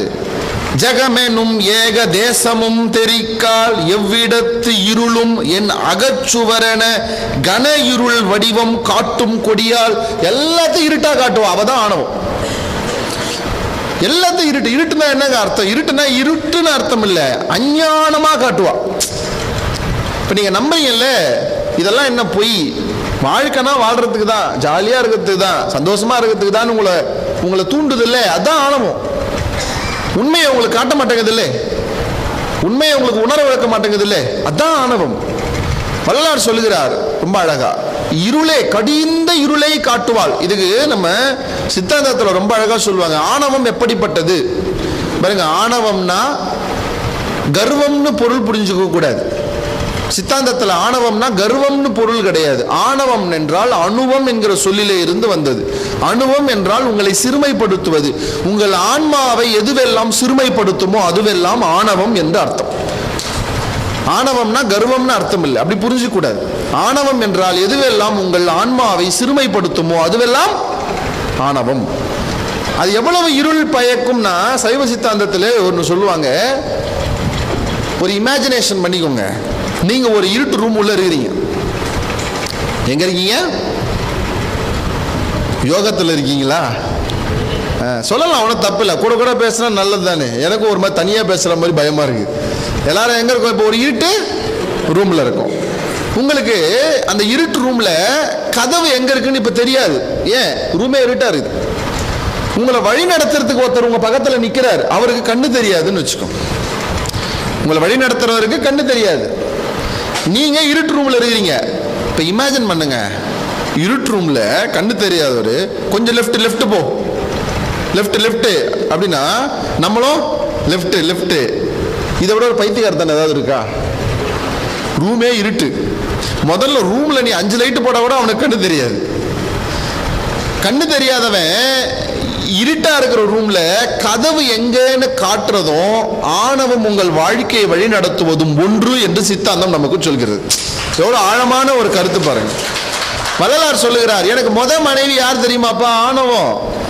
அப்படின்னா என்ன? ரைட்டு லெஃப்ட்னு என்ன கூட்டு போறா, அவளை கட்டின்னு இருக்கிறேன். அவனோடு சேர்ந்து எனக்கு ஒரு பிள்ளை பிறந்தது. முற்றும் அஞ்ஞான மூட பிள்ளை ஒருவன் பிறந்தனன். அஞ்ஞானம்னு எனக்கு ஒரு குழந்தை பிறந்துக்குதுப்பா. எதனால? ஆணவத்தோட சேர்ந்து எனக்கு அஞ்ஞானம்னு ஒரு குழந்தை பிறந்துக்குது. அது என்னென்ன வேலை பண்ணுது தெரியுமா? அஞ்ஞானம் என்னென்ன வேலை பண்ணுது தெரியுமா? பானுவின் ஒளியை படரிருள் மூடல் போல் என் அகக்கண்ணையும் என் புறக்கண்ணையும் அங்கையால் மூடி. இந்த குழந்தைங்க நம்ம வீட்டில் என்ன பண்ணுவாங்க, உட்கார்ந்து இருந்தோம்னா வந்து கண்ணை மூடும், பின்னாடி வந்து கண்ணை மூடும். அப்பா அப்படின்னு கண்ணை மூடும். நான் யாரும் கண்டுபிடி, ஆமாம் கண்டே பிடிக்க முடியாது, கண்ணை முடிக்கும், மூட்டை என்னை கண்டுபிடின்ற மாதிரி அந்த அஞ்ஞான குழந்தை என்ன செய்யுதா, அப்பப்போ இவருடைய கண்ணை வந்து மூடுது. ரொம்ப அழகாக சொல்கிறார், எனக்கு ரொம்ப பிடிச்ச வரி இது. தன்னை இன்னான் என தானும் காட்டான். ரொம்ப ஆழமான வரி. தன்னை இன்னான் என தானும் காட்டான், என்னை இன்னான் என எண்ணவும் ஒட்டான். அவன் யாருங்கிறதையும் காட்ட மாட்டான், நான் யாருங்கிறதையும் காட்ட மாட்டான். நான் யாருங்கிறதையும் புரிஞ்சு கூட மாட்டான், அவன் யாருங்கிறதையும் காட்ட மாட்டான். அப்படி ஒரு சூப்பராக ஒரு புள்ள பிறந்தது. அதுதான் எனக்கு இந்த அஞ்ஞானம்ங்கிற மூத்த புள்ள. அடுத்து சொல்கிறார், இது பத்தாதுன்னு 2வதாக ஒரு பொண்ணை கல்யாணம் பண்ணி, அவள் பேர் கண்மம்னு பேர். ஆணவம் கண்மம். ரெண்டாவது. இப்போ மூணாவது மனைவி நான் பேர் சொல்ல வேணாம்னு நினைக்கிறேன். அடேங்கப்பா, பரவாயில்ல பரவாயில்ல. என்ன இருந்தாலும் உங்கள் மூணாவது மனைவி இல்லையா, பிடிக்கும்ல, ஞாபகம் வச்சுப்பீங்க. ஆமாம், எல்லாருக்கும் மூணாவது மனைவி தான் ரொம்ப பிடிக்கும். ஏன்னா அதான மாயை. ஆமாம், யாரோ ஒரு அம்மா தனியாக சிரிக்கிறாங்க, ஏன்னு தெரில. ஆணவம் கண்மம் ரெண்டாவது புள்ள. அந்த ரெண்டாவது கண்மம்ங்கிற பிள்ளையோடு, அந்த ரெண்டாவது மனைவிக்கையோட பிறந்தது 4 பசங்க. யார் யாராம் 4 பசங்க பேர் பாருங்க, சூப்பராக இருக்குது. மனம், புத்தி, அகங்காரம், சித்தம். மனம், புத்தி, சித்தம், அகங்காரம், 4 பிள்ளை. இந்த 4 பிள்ளையை பற்றி உங்களுக்கு நான் பெருசாக சொல்ல வேண்டியதில்லை. மனம்னா என்னன்னு உங்களுக்கு தெரியும், புத்தினா என்னன்னு தெரியும், சித்தம்னா அகங்காரம்னா என்னன்னு தெரியும். 4 பிள்ளை. இந்த 4 உங்களை என்ன செய்யுது, நாராக கிழிக்குது. இதை செய், ஒன்றின் மேலே பற்று வைக்கிறது, அதை அடைவதற்கு உங்களை ஓட வைக்குது, அது எப்படியாவது அடையணும்னு உங்களை திட்டம் போட வைக்குது, அது மேலே உறுதிப்பாட வைக்குது. இதெல்லாம் யார் செய்கிறது, இந்த 4 பேர் செய்கிறான்ப்பா. இந்த 4 புள்ள என்னை போட்டு பிரிக்குது. 10ஆவதுக்கு 3ஆவதாக உன்னை கல்யாணம் பண்ணிக்கிட்டேன். யார, மாயை என்கிற 3ஆவது மனைவியை கல்யாணம் பண்ணால் அதுக்கு ஒரு 3 குழந்தை பிறந்தது எனக்குன்றார். சத்துவம், ராசசம், தாமசம் என்று 3 குழந்தைகள் பிறந்தது. இந்த 8 பிள்ளையோட ஆணவம் கண்மம் மாயைங்கிற 3 மனைவியோட ஆன்மாங்கிற ஏழை புருஷன் உடம்புங்கிற வாடகை வீட்டில் வாழ்கிறப்பாங்கிற. இந்த வாடகை வீடு எதுவும் உடம்பு. ஏன் இது வாடகை வீடு? ஏங்க சொந்தமாக உங்களால் இப்போ இதை வச்சுக்க முடியாது. சில பேருக்கு 30 வருஷம் வரைக்கும் அக்ரிமெண்ட், சில பேருக்கு 50 வருஷம் வரைக்கும் அக்ரிமெண்ட், சில பேருக்கு 100 வருஷம் வரைக்கும் அக்ரிமெண்ட். சில பேர் தான் வள்ளலார் மாதிரி சொந்தமாக எழுதி வாங்கிக்கிறாங்க நித்திய தேகமாக. சில பேர் தான் உடம்ப எழுதி வாங்கிக்கிறாங்க. நம்மளாம் இன்னும் எழுதி வாங்கலை, நம்மளாம் வாடகை வீடு இது நமக்கு. இந்த உடம்பு இப்போதைக்கு ஏன் எப்போ வேணாலும் இந்த ஓனர் என்ன பண்ணுவார்? யார் ஓனர் இதுக்கு? 3 பேர் ஓனரா. என்ன 3 பேர்? இந்த உடம்பை நாசம் விளைவிக்கின்ற 3 பேர். மருத்துவத்தில் 3 விஷயங்கள் நம்ம சொல்கிறோம்ல, வாதம், பித்தம், கபம். இந்த 3 பேர் இந்த உடம்பினுடைய ஓனர். இந்த 3 பேர் நினச்சாங்கன்னா என்ன வேணாலும் பண்ணுறாங்க. திடீர்னு பித்தம் ஏறிச்சுன்னா படுத்துருவீங்க, கபம் ஏறிச்சுன்னா முடிஞ்சு போச்சு. இந்த 3 பேர் தான் இந்த உடம்புடைய ஓனர். இப்போ இவங்களுக்கு நான் வாடகை என்ன கொடுக்குறாரா வள்ளலார்? மாதம் மாதம் தரலையா, தினம் தினம் வாடகை தரணும். என்ன தரணும்? இட்லியாக தரணும், தோசையாக தரணும், மீல்ஸாக தரணும், பிரியாணியாக தரணும், வெஜிடபிள் பிரியாணியாக தரணும், எல்லாம் வாடகை தரணும். அதுவும் 3 வேளை தரணும். சில பேர் உடம்பெல்லாம் 5 வேளை வாங்கும் இல்லை? சில பேர் உடம்பெல்லாம் 5 வேளை வாங்கும், சில பேர் உடம்பெல்லாம் 3 வேளை வாங்கும், சில பேர் நடுவில் கொஞ்சம் கொஞ்சம் வாங்கும். ஸ்நாக்ஸு, சிப்ஸுன்னு கொஞ்சம் கொஞ்சம் வாங்கும். சில பேருக்கு டீயாகவே வாங்குகிற உடம்பெல்லாம் இருக்குது. வாடகை வேறு வேறு மாதிரி வாங்குவாங்க அந்த உடம்புல. 3 வேளை இந்த உடம்பு வாடகை கேட்கும். நீங்கள் ஒரு 3 நாள் 3 வேளை வாடகை தரமாட்டேன்னு சொல்லி பாருங்களேன், அப்படியே சுத்தம் உடம்பு. உங்களுக்கு ஏற்ற மாதிரி இருக்காது வீடு. என்ன பண்ணோம், வீடை காலி பண்ண சொல்லும். சுத்தம் அப்படியே சைன் சுத்தம். நீ வேணா சொல்லுங்கள், நான் வாடகை தரமாட்டேன் சொல்லி பாருங்கள். ஒரு 2 நாள் நான் வாடகை தரமாட்டேன்னு சொல்லி பாருங்கள், உடம்பு விட்டு உங்களை துரத்த ஆரம்பிச்சிருவாங்க. வள்ளலார் சொல்கிறார், நான் இவ்வளவு 3 வேளை வாடகை தரணும்பா இவருக்கு. வாடகை தரலாம் துரத்திடுவான். இப்போ பாருங்கள், இந்த ஓனருங்க மோசமானவனுங்க. ஏன்?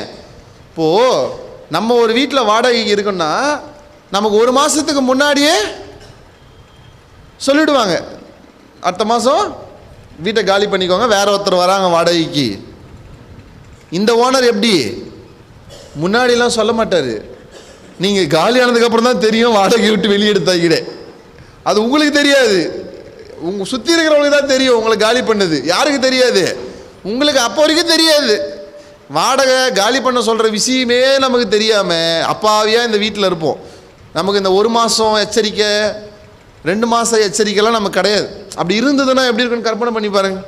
திடீர்னு உங்கள் உடம்பு இன்னும் 1 மாதத்தில் வாடகை முடிய போகிறது அப்படின்னா என்ன பண்ணுவோம் யோசிங்க. வள்ளலார் சொல்கிறார், 3 வேளை வாடகை தரம்பா இந்த உடம்புக்கு. வெளி விவகாரம். வெளி விவகாரம்னா என்ன?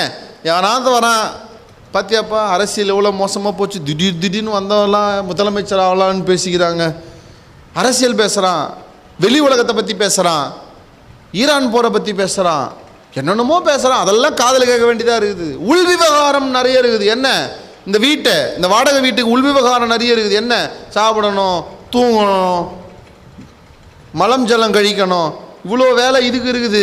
இது இத்தனை வேலைகளையும் செய்து கடைசியாக வள்ளலார் ரொம்ப அழகாக முடிக்கிறார். ஊன் பிண்டத்திற்கு உருபிண்டம் ஈந்து குடிக்கூலி கடன் குறையற தீர்த்து பகல் வேடத்தால் பலரை விரட்டி இவ்வளவு கஷ்டங்களையும் பண்ணி நைட்டு இரவு பரத்தையரோடு வேற நான் போய் உட்காரணும். இந்த பரத்தை யாருன்னு சொல்கிறாரு? நித்திரை பரத்தையை நேர்ந்து கூடவும். தூக்கம் தான் பரத்தைங்கிற, தூக்கம்தான் பரத்தை. நித்திரை என்கிற பரத்தையோடு சேர்ந்து கூடவும் பொழுதும் சரியாய் போகின்றது. எனக்கு இதுக்கே நேரம் சரியாக இருக்குப்பாங்கிறார். அதனால் என்னால் கல்யாணத்துக்கு வர முடியலப்பான்னு சொல்கிறார். அவர் என்ன நினச்சிருப்பார்? வரவே வேண்டாப்பா, வரவே வேண்டாப்பா. இப்போ நீங்கள் நினைக்கிற மாதிரி வள்ளல் பெருமான் இது அவருடைய குடும்பத்தை பற்றி சொன்ன விஷயம் அல்ல. இது நம்ம எல்லோருடைய குடும்பம். நம்ம எல்லோருக்கும் இந்த 3 மனைவி இருக்கிறது. இப்போ என்ன பெரிய கஷ்டம்னா, நமக்கு அந்த 3 மனைவி இருக்கிறதே தெரிய மாட்டேங்குது. நம்ம எல்லாருக்கும் 3 மனைவி இருக்குது. நம்ம எல்லாருக்கும் இந்த 8 பிள்ளை இருக்குது. நம்ம எல்லாரும் வாடகை வீட்டில் இருக்கிறோம். 3 வேளை கூலி தரோம். இவ்வளோ கஷ்டங்கள் நமக்கு இருக்குங்கிறது நமக்கு தெரியறதே இல்லை. வள்ளலார் நமக்கு ஞாபகப்படுத்துகிறார், இந்த குடும்பம் கோரமான குடும்பம். இதை தத்துவ குடும்ப சேட்டைன்னு சொல்லுவார். இப்போ நீங்கள் யோசிங்க, வள்ளலார் இப்படி ஒரு குடும்பத்தில் இருக்கிறாரானா, வள்ளலார் இந்த குடும்பத்தில் இல்லை. அவர் இதை யாருக்காக சொன்னார் தெரியுமா? நம்மெல்லாம் இப்படி ஒரு குடும்பத்தில் இருக்கிறோம். அப்போ வள்ளலார் என்ன குடும்பத்தில் இருக்கிறார் தெரியுமா? அவர் இந்த மாதிரி குடும்பத்தில் கிடையாது. வள்ளலார் குடும்பத்தில் வள்ளலாருக்கு ஒரே மனைவி தான், ஒரே ஒரு மனைவி தான் வள்ளலாருக்கு. ஒரே ஒரு புதல்வன் தான், ஒரு பொருள் தான், 2 நண்பர்கள் தான், ஒரே ஒரு இருப்பிடம் தான். இப்படி ஒரு குடும்பத்தை தான் வள்ளலார் வாழ்கிறார். இப்போ வள்ளலார் நமக்கு 2 ஆப்ஷன் கொடுக்குறார்.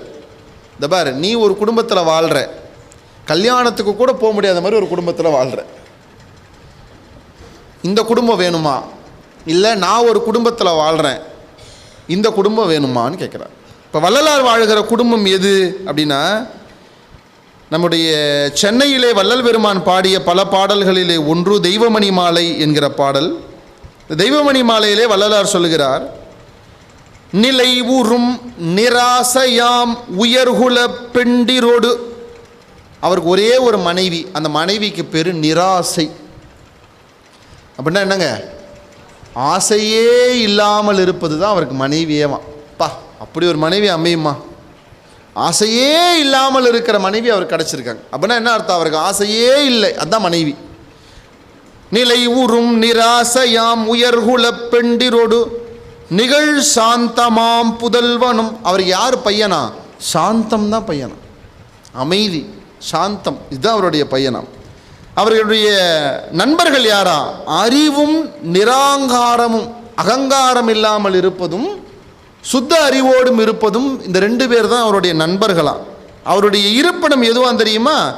சகல கேவலமற்ற இடம். அப்படின்னா என்ன அர்த்தம்? கொஞ்சம் உள்ள போகிறேன்.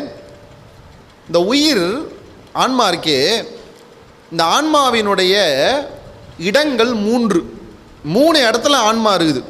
3 விசேஷமான இடங்கள்ல ஆன்மா இருக்கும். 1, இந்த உடம்பே கிடைக்காம ஆன்மா அஞ்ஞான இருளிலே இருக்கிற இடம் 1, அஞ்ஞான இருளிலே இருக்கிற இடம் 1. அதுக்கு கேவல நிலைன்னு பேர். அது எதுவுமே இல்லை. அந்த உயிருக்கு சிந்திக்கிறதுக்கு அறிவில்லை, அனுபவிக்கிறதுக்கு மனசு இல்லை, எதுவுமே தெரியாது, தாயாருன்னு தெரியாது, எங்கே இருக்குன்னு தெரியாது, கடவுளே தெரியாது. அஞ்ஞாத இருளிலே இருக்கிற ஆன்மாவினுடைய நிலைக்கு கேவல நிலைன்னு பேர். இப்போ அந்த ஆன்மா ஒரு உடம்பை பெற்று சிந்திப்பதற்கு, யோசிப்பதற்கு, அனுபவிப்பதற்கு, இறைவனை பற்றி தேடுவதற்கு, தேடல் செய்வதற்கு என்று இந்த உலகத்திலே தத்துவங்களோடு கலந்து பிறக்கின்ற நிலைக்கு சகல நிலைன்னு பேர். இப்போ வள்ளலார் எங்கே இருக்கிறாரா? சகல கேவலம் அற்ற நிலைங்கிறார். அப்போ அவர் அங்கேயும் இல்லை. எங்கே? உடம்பில்லாத அஞ்ஞான நிலையிலையும் இல்லை, தத்துவங்களோடு இருக்கிற இங்கேயும் இல்லை. அப்போ 3ஆவதாக ஒரு நிலை இருக்குது, அதுதான் சுத்த நிலைன்னு அர்த்தம். இப்போ வள்ளலார் என்ன சொல்கிறார்? சகல கேவலமற்ற நிலையிலே இருக்கிறேன்னா என்ன அர்த்தம்னா, நான் சுத்த நிலையிலே இருக்கிறேன்னு அர்த்தம். அதுதான் சுத்த தேகமாக அவர் பெறுகிறார்னு சொல்கிறார். இப்போ கவனிங்க, சுத்த தேகமாக பெறுறதுனா என்ன அர்த்தம்னா, இந்த வீடு இப்போ உங்களுக்கு 2 வீடை சொல்லிட்டேன், 2 குடும்பத்தை காமிச்சிட்டேன். 2 குடும்பம். அந்த காலத்துலலாம் நாம் இருவர் நமக்கிருவர், நாம் இருவர் நமக்கொருவருங்கிற மாதிரி உங்களுக்கு 2 குடும்பத்தை காமிக்கிறேன். ஒன்று 3 பொஞ்சாதிங்க, 8 பசங்க, வாடகை வீடு. இன்னொன்று ஒரு மனைவி, ஒரு பிள்ளை, உங்களுக்குன்னு சொந்தமான ஒரு வீடு. இந்த 2ல் எந்த குடும்பம் உங்களுக்கு வேணும்? 3 மனைவி ஆசைப்பட்டு அந்த பக்கம் போயிடாதீங்க. ஒரு குடும்பம் தான் நமக்கு வேணும். அந்த குடும்பம் வள்ளல் பெருமான் தான் வாழ்ந்ததாக சொல்லுகிற நிராசையோடும் சாந்தத்தோடும் இருக்கிற இந்த குடும்பம் தான் நாம் எல்லோரும் அடைய வேண்டிய குடும்பம். இந்த குடும்பம் தான் நமக்கு சகல கேவலமற்ற சுத்த நிலையிலே இருக்கக்கூடிய குடும்பம். அப்போ இந்த குடும்பத்தை நோக்கி நாம் பயணப்பட வேண்டும். இந்த குடும்பத்திலிருந்து நம்ம விடுதலை அடையணும். டைவர்ஸ் வாங்கணும். யாரோட டைவர்ஸ் வாங்கணும்? 3 பொண்டாட்டிக்கிட்ட இருந்தால் டைவர்ஸ் வாங்கணும். ஆணவத்துக்கிட்ட இருந்தால் வாங்கணும், கண்மத்துக்கிட்ட இருந்தால் வாங்கணும், மாயைக்கிட்ட இருந்தால் வாங்கணும். மனைவி கிட்ட மட்டும் இருந்தால் டைவர்ஸ் வாங்கக்கூடாது, பிள்ளைங்க கிட்ட இருந்தால் வாங்கணும். 8 பிள்ளைங்க கிட்ட இருந்தால் வாங்கணும். இங்கிருந்து கொஞ்சம் கொஞ்சமாக நீங்கள் இந்த குடும்பத்தை விட்டு வெளியே வந்தீங்கன்னா இந்த ரேஷன் கார்டிலேருந்து உங்கள் பேர் எடுத்துகிட்டு இந்த ரேஷன் கார்டில் உங்கள் பேரை சேர்த்துருவாங்க. இந்த குடும்பத்திலேருந்து நீங்கள் வெளியே வந்து இந்த குடும்பத்துக்குள்ளே போயிட்டீங்கன்னா நீங்கள் வள்ளலாருடைய குடும்பத்துக்குள்ளே ஒருத்தராயிட்டீங்கன்னு அர்த்தம். வள்ளல் பெருமான் அதுக்கப்புறம் நம்மளை என்ன பண்ணுவார்? பார்த்துப்பார். அந்த சுத்த நிலைக்கு நம்ம போனோம். இதுதான் ஒரு குடும்பம், ஒரு மனிதன் என்று நாம் பார்த்தோம். இந்த ஒரு மனிதன் உங்கள் எல்லாருக்கும் நான் சொன்னேன், மனித பூச்சிகளாக இருக்கிறோம். உத்தம மனிதனாக வேண்டியது நம் முதல் சங்கல்பம் என்று சொன்னேன். இப்போ ஒரு குடும்பம் என்று சொன்னேன். நாம் எல்லாம் 3 மனைவி 8 பிள்ளைகளோடு ஒரு குடும்பத்தில் வாழ்கிறோம். இப்போ நம்ம என்ன சங்கல்பம் எடுக்கணும்? இந்த குடும்பத்திலிருந்து இந்த குடும்பத்துக்கு வர்றதுக்கு சங்கல்பம் எடுக்கணும். இப்போ 3வது, ஒரு மனிதன், ஒரு குடும்பம், ஓர் உலகம். உலகம் அப்படின்னு சொன்னால் இந்த சொல்லே நம்ம தமிழிலே மரபிலே ரொம்ப பெரிய நீண்ட நெடிய மரபு கொண்ட ஒரு சொல். பெரிய புராணம் எழுத சேக்கிழார் நினைத்த போது இறைவன் என்ன சொல்லி எடுத்து கொடுத்தான் தெரியுமா? உலகெல்லாம் உணர்ந்தோதற்கரியன். உலகத்திலிருந்து ஆரம்பித்தார். கம்பர் ராமாயணம் எழுதும் போது எப்படி ஆரம்பித்தார் தெரியுமா? உலகம் யாவையும் தாமுலவாக்கலும் நிலை வெறுத்தலும் நீக்கலும் அழகிலா விளையாட்டுடையார். ஐயா ஒன்று சொன்னார், படைத்தல், காத்தல், ஒடுக்குதல், மறைத்தல், அருளல், இந்த 5 விஷயங்களையும் கடவுள் செய்யறதில்லை. கடவுள் தான் செய்ய வைக்கிறாரு, ஆனால் கடவுள் செய்யலை. கடவுள் யாரை வச்சு செய்கிறாரு? ஒரு 5 பேரை வச்சு செய்கிறார். அந்த 5 பேரை தான் நம்ம ஐயா சொன்ன பிரம்மன், திருமால், ருத்ரன், மகேஸ்வரன், சதாசிவன் 5 கர்த்தாமூர்த்திகள் அப்படின்னு 5 பேரை வச்சு யார் செய்கிறது? ஆனால் இதை பரம்பொருள் தான் செய்யுது. 5 தொழில் இவங்க செய்ய முடியாது, இவங்களை செய்ய வைக்க முடியும். செய்கிறது யாரு? இறைவன். அதனால தான் வள்ளலார் சொல்கிறார், 5 தொழில் வந்து எனக்கே அளித்தன். இந்த 5 தொழிலை செய்கிற ஆற்றல் யாருக்கு கிடைச்சிது? கடவுளுக்கு அப்புறம் வள்ளல் பெருமானுக்கு அந்த ஆற்றல் கிடைச்சிதுன்னு சொல்கிறார். 5 தொழில் செய்கிற ஆற்றல் எனக்கு கிடைச்சிதுன்னு சொல்கிறார். இந்த 5 தொழிலும் ஏன் கடவுள் செய்கிறார்? எதுக்கு படைக்கிறாரு? எதுக்கு காப்பாற்றுறாரு? எதுக்கு அழிக்கிறாரு? எதுக்கு மறைக்கிறாரு? எதுக்கு அருள்றார்? ஏன்னா விளையாட்டாக செய்கிறாராம். அழகிலா விளையாட்டுடையார் அவர் தலைவர் அன்னவர்க்கே சரணாங்க. விளையாட்டாக செய்கிறாராங்க அவர். ஏன்? மோட்டிவாக செஞ்சால் அவர் கடவுளே இல்லை. யாராவது மோட்டிவாக செஞ்சால் கடவுளுக்கு எதுக்கு மோட்டிவாக? விரும்பி செய்யலாமா? விருப்புன்னு ஒன்று இல்லாதவன், அவனுக்கு விருப்பு இல்லவன், விருப்பு வெறுப்பு அற்றவன், எல்லாருக்கும் நடுவான தெய்வம். அவன் அவன் அவன் நியூட்ரல். அவன் விரும்பி செய்கிறதுக்கெலாம் ஒன்றும் கிடையாது. அவன் எதுக்கு செய்கிறான்? விளையாட்டாக செய்கிறானா? நல்ல ஒரு விஷயத்தை ஞாபகம் வச்சுக்கோங்க. படைத்தலும் காத்தலும் ஒடுக்குதலும் உலகத்துக்கு மட்டுமே பொருந்தும், தத்துவங்களுக்கு மட்டுமே பொருந்தும். உலகத்தில் இருக்கிற பொருளை, உடம்பை, தத்துவத்தை மட்டும்தான் படைக்க முடியும், காக்க முடியும், அழிக்க முடியும். ஆன்மாவை படைக்கவோ காக்கவோ அழிக்கவோ வேண்டிய அவசியமே இல்லை. ஏன்னா ஆன்மா இதெல்லாம் கடந்த நிலை. மறைத்தலும் அருளலும் உலகத்துக்கு கிடையாது. மறைத்தலும் அருளலும் யாருக்கு? ஆன்மாவுக்கு மட்டும்தான். எது கிடையாது? உலகத்துக்கு கிடையாது. அழகிலா விளையாட்டுடையார், அதுக்காக சொல்ல வந்தேன். உலகெல்லாம் உணர்ந்தோதற்கரியவன் அவர் பாடுறாரு. இவர் உலகம் யாவையும் தாமுலவாக்கலும் இவர் பாடுறார். திருவள்ளுவர் என்ன சொல்கிறார்? அகர முதல எழுத்தெல்லாம் ஆதி பகவன் முதற்றே உலகு அப்படின்னு முதல் குறளில் உலகத்திலே இருந்து தொடங்குகிறார். உலகத்திலே இருந்து ஆரம்பிக்கிறார் திருவள்ளுவர். நம் வள்ளல் பெருமான் கூட பெரிய புராணத்தில் வர அந்த உலகெல்லாம்ங்கிற ஒரு சொல்லுக்கு கிட்டத்தட்ட 100 பக்கங்களுக்கு உரை எழுதுறார். என்னென்ன உலகமெல்லாம் அப்படின்னா, உலகெல்லாம்னா என்னென்ன உலகம் அப்படின்னு ஒரு பெரிய வரிசை போடுறார். ஆனால் நான் இன்னைக்கு இப்போ உங்களுக்கு சொல்ல போகிறது ஒரு உலகம், ஒரே ஒரு உலகம். அது என்ன உலகம்? வள்ளலார் ஒரு உலகத்தை ஆசைப்பட்டார். அந்த உலகம், வள்ளலார் ஒரு உலகத்தை விரும்பினார். இப்படி தான் ஒரு உலகம் இருக்கணும்னு ஆசைப்பட்டார். அது என்ன உலகம் தெரியுமா? என்ன தெரியும் சொல்லுங்களேன். அருள் உலகம். அப்புறம் மரணமிலா பெருவாழ்வை நோக்கி போகிற உலகம். அப்புறம்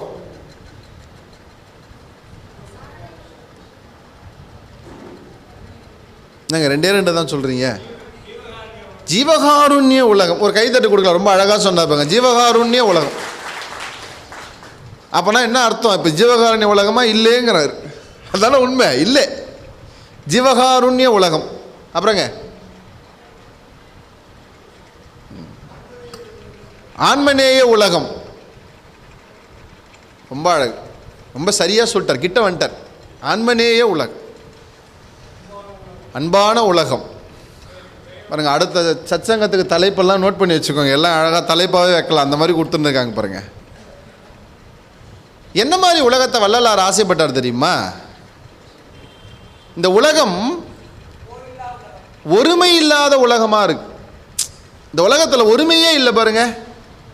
எல்லாரும் ஒரு இடத்துல பிரிகிறோமா? முதல்ல நம்ம பிரிகிறோம். நீ பெண், நான் ஆண். அப்புறம் நமக்குள்ளேயே பிரிகிறோம். நான் இந்த மதம், நீ இந்த மதம். ஒரே மதத்துக்குள்ளே வந்தாலும் நான் இந்த ஜாதி, நீ இந்த ஜாதி. மனுஷனை விட்டு வெளியே போனால் நான் மனுஷன், நீ மிருகம். ஏதாவது ஒன்றத்தில் பிரிஞ்சுக்கிட்டே இருக்கான்ல. பாருங்களேன், நம்ம இயல்பு எப்படி இருக்குது பாருங்கள். இந்த ஒருமைக்கே வரமாட்டேங்கிறோம். ஏதாவது ஒரு இடத்துல என்ன பண்ணுறோம்? நம்ம ஒன்றுத்துலேருந்து பிரியணும், பிரிஞ்சுக்கிட்டே இருக்கிறோம். வள்ளலார் எப்படி ஒரு உலகத்தை கேட்டார் தெரியுமா?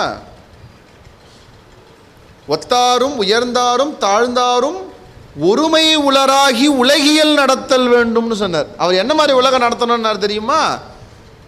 ஒத்தாரும் உங்களுக்கு ஈக்குவலாக இருக்கிறவங்கன்னு நீங்கள் நினைக்கிறவங்களோ, உயர்ந்தாரும் உங்களோட ரொம்ப பெரியவங்க நீங்கள் நினைக்கிறவங்களோ, தாழ்ந்தாரும் உங்களோட ரொம்ப சின்னவங்க நீங்கள் நினைக்கிறீங்களோ, இந்த எல்லாரும் ஒரே ஒருமையராகிய ஒரு உலகத்தை நடத்த வேண்டும் என்று வள்ளலார் ஆசைப்பட்டார்.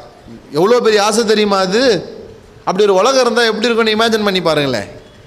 உங்களை நீ ஒரு பொண்ணு தானே, பொம்பளை, உனக்கு என்ன அவ்வளோ திமிரு அப்படின்னு இந்த வார்த்தை அங்கே இருக்காது. நான் ஆம்பளை, நான் அப்படி தான் செய்வேன், இந்த வார்த்தை இருக்காது. நீ என்ன ஜாதி, நான் என்ன ஜாதிடான், இந்த வார்த்தை இருக்காது. ஏன் சார் ஒருமை வேணும்னு வள்ளலார் கேட்டார். ஏன் எல்லாரும் அவங்க அடையாளத்தோட ஒருமையாக இருக்க முடியாதா? சாரி, இருக்க முடியாது. எல்லாரும் அவங்க அடையாளத்தோட ஒருமையாக இருக்க முடியாதா? முடியாதுங்க. ஏன் வள்ளலார் ஒருமையை எடுத்துகிட்டு வந்து முதல்ல வச்சார் தெரியுமா? ஜீவகாருண்யம் என்கிற ஒன்றை நடத்த வேண்டும் என்று நினைக்கிற போதெல்லாம் அங்கே வந்து தடையாக நிற்பது ஒருமை இல்லாத மனம். அதான் தடையாக வந்து நின்றுச்சு. நான் யோசிக்கிறேன், வள்ளலார் சாப்பாடு போடணும்னு முடிவு பண்ணார். அவர் ஒரு கோயில் வாசல்ல இருந்து போட்டிருக்கலாம், மசூதியிலிருந்து கூட போட்டிருக்கலாம், ஒரு ஆலயத்தின் கதவுகளுக்கு வெளியே இருந்து போட்டிருக்கலாம். ஏன் தர்மசாலைன்னு ஒன்று தனியாக ஓப்பன் பண்ணாருன்னா, ஜீவகாருண்யத்தை மதங்களோடு சேர்த்து செய்தால் அந்த ஜீவகாருண்யத்தை செய்ய முடியாது. ஏன்? இப்போ நான் ஒரு கோயிலில் ஜீவகாருண்யம் பண்ணுறேன்னு வச்சுக்கோங்க, பசியோடு இருக்கிற ஒரு இஸ்லாமியன் உள்ளே வந்து சாப்பிடுவானா? வரமாட்டான், யோசிப்பான், அது உள்ளே போய் சாப்பிடணுமா? ஒரு இஸ்லாமியன் ஜீவகாருண்யம் செய்கிறான்னு வச்சுக்கோங்க, மற்ற மதத்தை அவன் போய் சாப்பிட மாட்டான். ஏன்? அவனுக்கு அந்த அடையாளம், எனக்கு அதை கிட்ட போக மாட்டேன், எனக்கு தடுக்குதுன்னு நிறுத்துவான். ஒரு கீழ் ஜாதியை சேர்ந்தவன் அன்னதானம் போடுறான்னா அவன் யார் அன்னதானம் போடுறதுக்கு? அவன் போட்டு அவன் சாப்பாடை நான் சாப்பிடணுமா? சரி, இன்னைக்கு இன்னும் நம் தமிழ்நாட்டில் தாழ்ந்த குடியைச் சேர்ந்த பெண் சத்துணவு ஊழியராக இருந்து உணவு செய்வதை என் மகன்கள் சாப்பிடக்கூடாது என்று மேல்ஜாதி மக்கள் சத்துணவு செய்தவரை விரட்டி அடித்த செய்தியை இன்றைக்கும் தமிழ்நாட்டில் நாம் படிக்கிறோம். இப்போ வள்ளலார் பார்க்குறார், ஜீவகாருண்யம் செய்யணும்னா எதிராக தடையாக வருதுன்னா, நீ வேற நான் வேறன்னு நினைக்கிற மனசு தடையாக வருதுன்னா, அந்த வேற வேற ஜாதியோ, வேற வேற மதமோ, வேற வேற இனமோ, வேற வேற குடியோ குலமோ இல்லை ஜெண்டரோ எதுவுமே அப்படி ஒன்று வந்தால் அந்த ஜீவகாருண்யம் நடக்காதுன்னா எனக்கு அது எதுவுமே வேண்டாம்னு ஒருத்தர் முடிவெடுத்தார். அதனால தான் வள்ளல் பெருமான் தனி நெறி கண்டு இந்த உலகத்திற்கு கொடுத்தார். தனி நெறி. இப்போ தர்மசாலைக்கு பாருங்க, ஒரு இஸ்லாமியன் போய் உட்காந்து சாப்பிட்லாம், ஒரு இந்து போய் உட்காந்து சாப்பிட்லாம், ஒரு கிறிஸ்துவன் போய் உட்காந்து சாப்பிட்லாம். யாருக்கும் நான் இந்த இடத்துல வந்து உட்காந்து சாப்பிட்றேங்கிற எந்த விதமான தடங்களும் அங்கே வராது. ஏன்னா அந்த இடத்தில் ஒருமை இருக்கிறது. அதனால் அங்கே ஜீவகாருண்யம் நடக்கிறது. எங்கே ஜீவகாருண்யம் நடக்கும்னா எங்கே ஒருமை இருக்கோ அங்கே ஜீவகாருண்யம் நடக்கும். வள்ளலார் ஆசைப்பட்ட உலகம் எப்படிப்பட்ட உலகம் தெரியுமா? புதுசாக ஒரு உலகத்தெல்லாம் உருவாக்க சொல்லலை. வள்ளலார் சொல்கிறார், இந்த உலகத்தை நீங்கள் பார்க்கிற பார்வையே தவறு. இந்த உலகத்தை நீங்கள் பார்க்கிற பார்வையே தவறு. அவர் ஒரு வார்த்தை சொன்னார், ஒரு ஐயா, இந்த உலகம் என்ன உலகம்? ஆன்மநேய உலகம்னு சொன்னார். அதுதான் சரியான சொல். ஏன்? இந்த உலகமே ஒரு குடும்பம். இந்த உலகமே ஒரு குடும்பம். நீங்கள் உலகத்துக்குள்ள குடும்பமாக பிரிஞ்சிருக்கீங்கல்ல, அதுவே தப்பு. இந்த உலகமே ஒரு குடும்பம் வள்ளலார் சொல்கிறதுபடி. ஏன் தெரியுமா? அவர் சொல்கிறார், நம்ம ஒரு 2 வீலரில் போயின்னு இருக்கிறோம். எதிர்க்க நம்மளுடைய கூட பிறந்த அண்ணன் தம்பி அக்கா யாராவது வராங்க. திடீர்னு அவங்கள ஒரு வண்டியில் தட்டிட்டான்னு வச்சுக்கோங்க. யாராவது வேலைக்கு டைம் ஆச்சுன்னு வேலைக்கு போவீங்களா? என்ன பண்ணுவீங்க? பதறி போய் வண்டியை போட்டு ஓடி போய் உங்கள் அண்ணனை தூக்குவீங்க, தம்பியை தூக்குவீங்க, ஹாஸ்பிட்டல் போகணும் காப்பாற்றணும்னு போராடுவீங்க. இப்போ அதுவே நீங்கள் அதே மாதிரி 2 வீலரில் போகும்போது உங்களுக்கு யாருன்னே தெரியாத ஒருத்தரை அடிச்சிட்டான்னு வச்சுக்கோங்க, ஒரு 4 பேர் கூட்டமாக கூடனா அவங்க பார்த்துப்பாங்கன்ட்டு வேலைக்கு போவீங்களா? போக மாட்டீங்க. உண்மையை தான் சொல்லணும், பொய் சொல்லக்கூடாது. நாங்கள் மிஷின் வச்சுக்கணும், அப்புறம் கீன்னு கத்தோம் பொய் சொன்னீங்கன்னா. இப்போது உங்கள் கூட பிறந்த அண்ணங்க அடிபட்டுருச்சு, ஒரு 4 பேர் சுற்றி நின்றுட்டான் பார்க்குறதுக்கு. நல்ல வேலை அண்ணனை பார்க்க 4 பேர் யாரோ வந்துட்டாங்க பார்த்துப்பாங்க, நம்ம வேலைக்கு போவீங்களா? இன்னைக்கு சில பேர் போகிறவனும் இருக்கான், அது ஒன்றும் பண்ண முடியாது. போவோமா? போக மாட்டோம். ஏன்? அண்ணன் போய் பிடிப்போம். இதுவே வேற யாரோ ஒருத்தன்னு வச்சுக்கோங்க, வேற யாரோ காப்பாற்றிப்பான். நம்ம இப்போ வேலையை விட்டுட்டு போய் அதை காப்பாற்ற முடியாதுன்னு வேலைக்கு போவோமா? சரி, இந்த இந்த இந்த இந்த 2 நிலைப்பாடு உங்களுக்கு இருக்கா இல்லையா? நாங்கள் இருக்கா இல்லையாங்க? இருக்குன்னு ஒத்துக்கோங்க, தப்பே கிடையாது. நான் எப்பயும் சொல்கிறேன், நம்ம ஆன்மா எப்போ தெரியுமா ஈடேறும்? நான் இவ்வளவு அயோக்கியன் என்பது எப்போது நீங்கள் ஒப்புக்கொள்ளுகிறீர்களோ அப்போ தான் உங்கள் ஆன்மா ஈடேறவே செய்யும். வள்ளலார்கிட்ட அதை தான் கற்றுக்கணும். வள்ளலார் தானே சொல்கிறார், காம பெருங்கடலை கடக்கும் வழி எறியேன். ஒத்துக்கிறார், நான் இப்படி தான்ப்பா, இவ்வளோதான், நான் இவ்வளோ மோசமாக தான் இருக்கிறேன், நீ தான் என்னை பார்த்துக்கணும். ஒத்துக்கோங்க. முதல்ல ஒத்துக்கலாம் கஷ்டம். நான் என்னையும் சேர்த்து தான் சொல்கிறேன், என்னோட சேர்த்து சொல்கிறேன். பண்ண மாட்டோம். இது வேற, அது வேற. ஏன்? அது என் அண்ணன் இல்லை, அது என் அண்ணன் இல்லை. இப்போ வள்ளலார் வந்து நம்ம தலைமையில் ஓங்கி ஒன்று போட்டு சொல்கிறார். என்னன்னா, டேய், உன் கூட பிறந்த அண்ணன்னா உனக்கு ஒரு பாசம் வருதில்ல, உன் கூட பிறந்த உடன்பிறப்புனா உனக்கு ஒரு பாசம் வருதில்ல. நல்லா ஒரு விஷயத்தை ஞாபகம் வச்சுக்கோ, இங்கே வேற வேற ஜாதியில் இருக்கிற ஆன்மாவும், வேற வேற மதங்களில் இருக்கிற ஆன்மாவும், வேற வேற இனங்களில் இருக்கிற ஆன்மாவும், வேற வேற உயிர்களில் இருக்கிற ஆன்மாவும் ஒரு காலத்தில் இறைவனின் வீட்டுக்குள் ஒரே குடும்பத்தில் ஒன்றாக இருந்த ஆன்மாக்கள் தான். நீயும் அந்த ஆன்மாவும் சகோதரர்கள் என்பதை மறந்து விடாதே என்று வள்ளலார் சொல்லுகிறார். அதனால தான் அவர் ஒரு பேர் கொண்டு வந்தார் வள்ளலார். என்ன? ஆன்ம நேயம், ஆன்மநேய ஒருமைப்பாட்டு உரிமைன்னு ஒரு வார்த்தை கொண்டு வந்தார். அதுக்கு என்ன அர்த்தம் தெரியுமா? அது எதுவும் நரியோ அது ஏதோ நாயோ இல்லைடா, அந்த ஆன்மாவும் உன்னோட ஆன்மாவும் அண்ணன் தம்பியா கடவுளுடைய குடும்பத்தில் ஒன்றா இருந்தீங்கடா. தீவினை கீழே வந்துட்டீங்க, அங்கே ஒன்றா இருந்தீங்க. இப்போ வள்ளலார் சொல்கிறார், நீ அங்கே ஒன்றா இருந்தங்கிறத மனசில் வந்துருச்சுன்னு வச்சுக்கோ, அப்போ அந்த நாய் அடிபட்டால் கூட என் அண்ணனுக்கு அடிபட்டிருக்கு, என் தம்பிக்கு அடிபட்டிருக்குன்னு நீ ஓடுவ. நீ ஏன் ஓட முடியல? அது வேற, நான் வேறன்னு பார்க்குறேன். வள்ளலார் எப்படிப்பட்ட உலகம் வேண்டும்னு கேட்டார் தெரியுமா? அங்கே இறைவனினுடைய அருள் ஆசியின் கீழே எல்லா ஆன்மாவும் உடன்பிறப்பாக இருந்ததை போல இந்த உலகத்தில் எல்லா உயிரும் என் உடன்பிறப்பு என்று நினைக்கிற ஆன்மநேய உலகத்தை கொண்டு வர வேண்டும் என்று வள்ளலார் விரும்பினார். அந்த உலகம் இப்போ வரைக்கும் நடந்துச்சானா? இன்னும் இல்லை, இன்னும் முயற்சி பண்ணினே இருக்கிறோம். நல்லா ஒரு விஷயத்தை ஞாபகம் வச்சுக்கோங்க. இறைவனோடு நீங்கள் மிக மிக நெருக்கமாக போவதற்கு நீங்கள் செய்ய வேண்டிய முதல் விஷயம், உங்களை சுற்றி இருக்கிற உயிர்களுக்கு மிக நெருக்கமாக நீங்கள் போகணும். உங்கள் சுற்றி இருக்கிற உயிர்கள்கிட்ட நீங்கள் எவ்வளவு நெருக்கமாக போகிறீங்களோ அவ்வளோ நெருக்கமாக கடவுள் உங்ககிட்ட வருவார். உங்கள் சுற்றி இருக்கிற உயிர்களுக்கு நீங்கள் எவ்வளவு அன்பு செலுத்துறீங்களோ அவ்வளோ அன்பு கடவுள் உங்கள் மேலே செலுத்துவார். உங்கள் மேலே கடவுள் அன்பே செலுத்தலை அப்படின்னா நீங்கள் இன்னும் உங்கள் சுற்றி இருக்கிற யாருக்கிட்டையும் அன்பு செலுத்தலைன்னு அர்த்தம். கடவுள் எனக்கு இன்னும் கருணையே காட்டலைன்னா உங்களை சுற்றி இருக்கிற யாருக்கும் நீங்கள் இன்னும் கருணையே காட்டலைன்னு அர்த்தம். அப்போ கருணை காட்டினாதான் அவர் கருணை செய்வாரானா தப்பாக எடுத்துக்காதீங்க. அப்படி தான் இங்கே இருக்குது, அப்படி தான் இங்கே இருக்குது. சின்ன வெளிச்சத்தை கொண்டு பெரிய வெளிச்சத்தை பெறுவது போல உங்கள் சின்ன அன்பு என்கிற கருணையை கொண்டுதான் இறைவனின் தயவு என்கிற பெரிய கருணையை பெற முடியும் என்கிற சூட்சுமத்தை மிக வெளிப்படையாக சொன்ன ஒரே நபர் வள்ளல் பெருமான் என்பதை ஞாபகத்தில் வைத்துக் கொள்ளுங்கள். நம்ம எல்லாருடைய நோக்கம் என்னவா இருக்கணும்னா அவனுடைய தயவை பெறணும்னு இருக்கணும். அவன் தயவு எப்போ கிடைக்கும்னா அது எதை கொடுத்து வாங்க முடியும்? எதை கொடுத்து வாங்க முடியும்? உங்கள் உயரத்துக்கு மாலை போடுவதால் அது கிடைக்காது. 100 ரூபாய்க்கு அர்ச்சனை சீட்டு வாங்கி போயிடுவதால் அது கிடைக்காது. நீங்கள் அங்கப்பிரதர்சனம் செய்வதால் அது கிடைக்காது. நீங்கள் செய்கிற எந்த குரலி வித்தையிலும் அது கிடைக்காது. அது எதனால் கிடைக்கும் என்றால் நீங்கள் செய்கிற அன்பால் மட்டும்தான் அது கிடைக்கும். அன்பு கொடுத்தால் அன்பு கிடைக்கும் அப்படின்னு ரொம்ப நேராக நமக்கு சொன்னவர் தான் வள்ளல் பெருமான். இந்த நாளிலே இந்த சத்சங்கத்திலே உங்களுக்கு நான் 3 விஷயங்களை உங்கள் முன்னால் முன்னிறுத்தி இருக்கிறேன். ஒரு மனிதனை, ஒரு குடும்பத்தை, ஒரு உலகத்தை.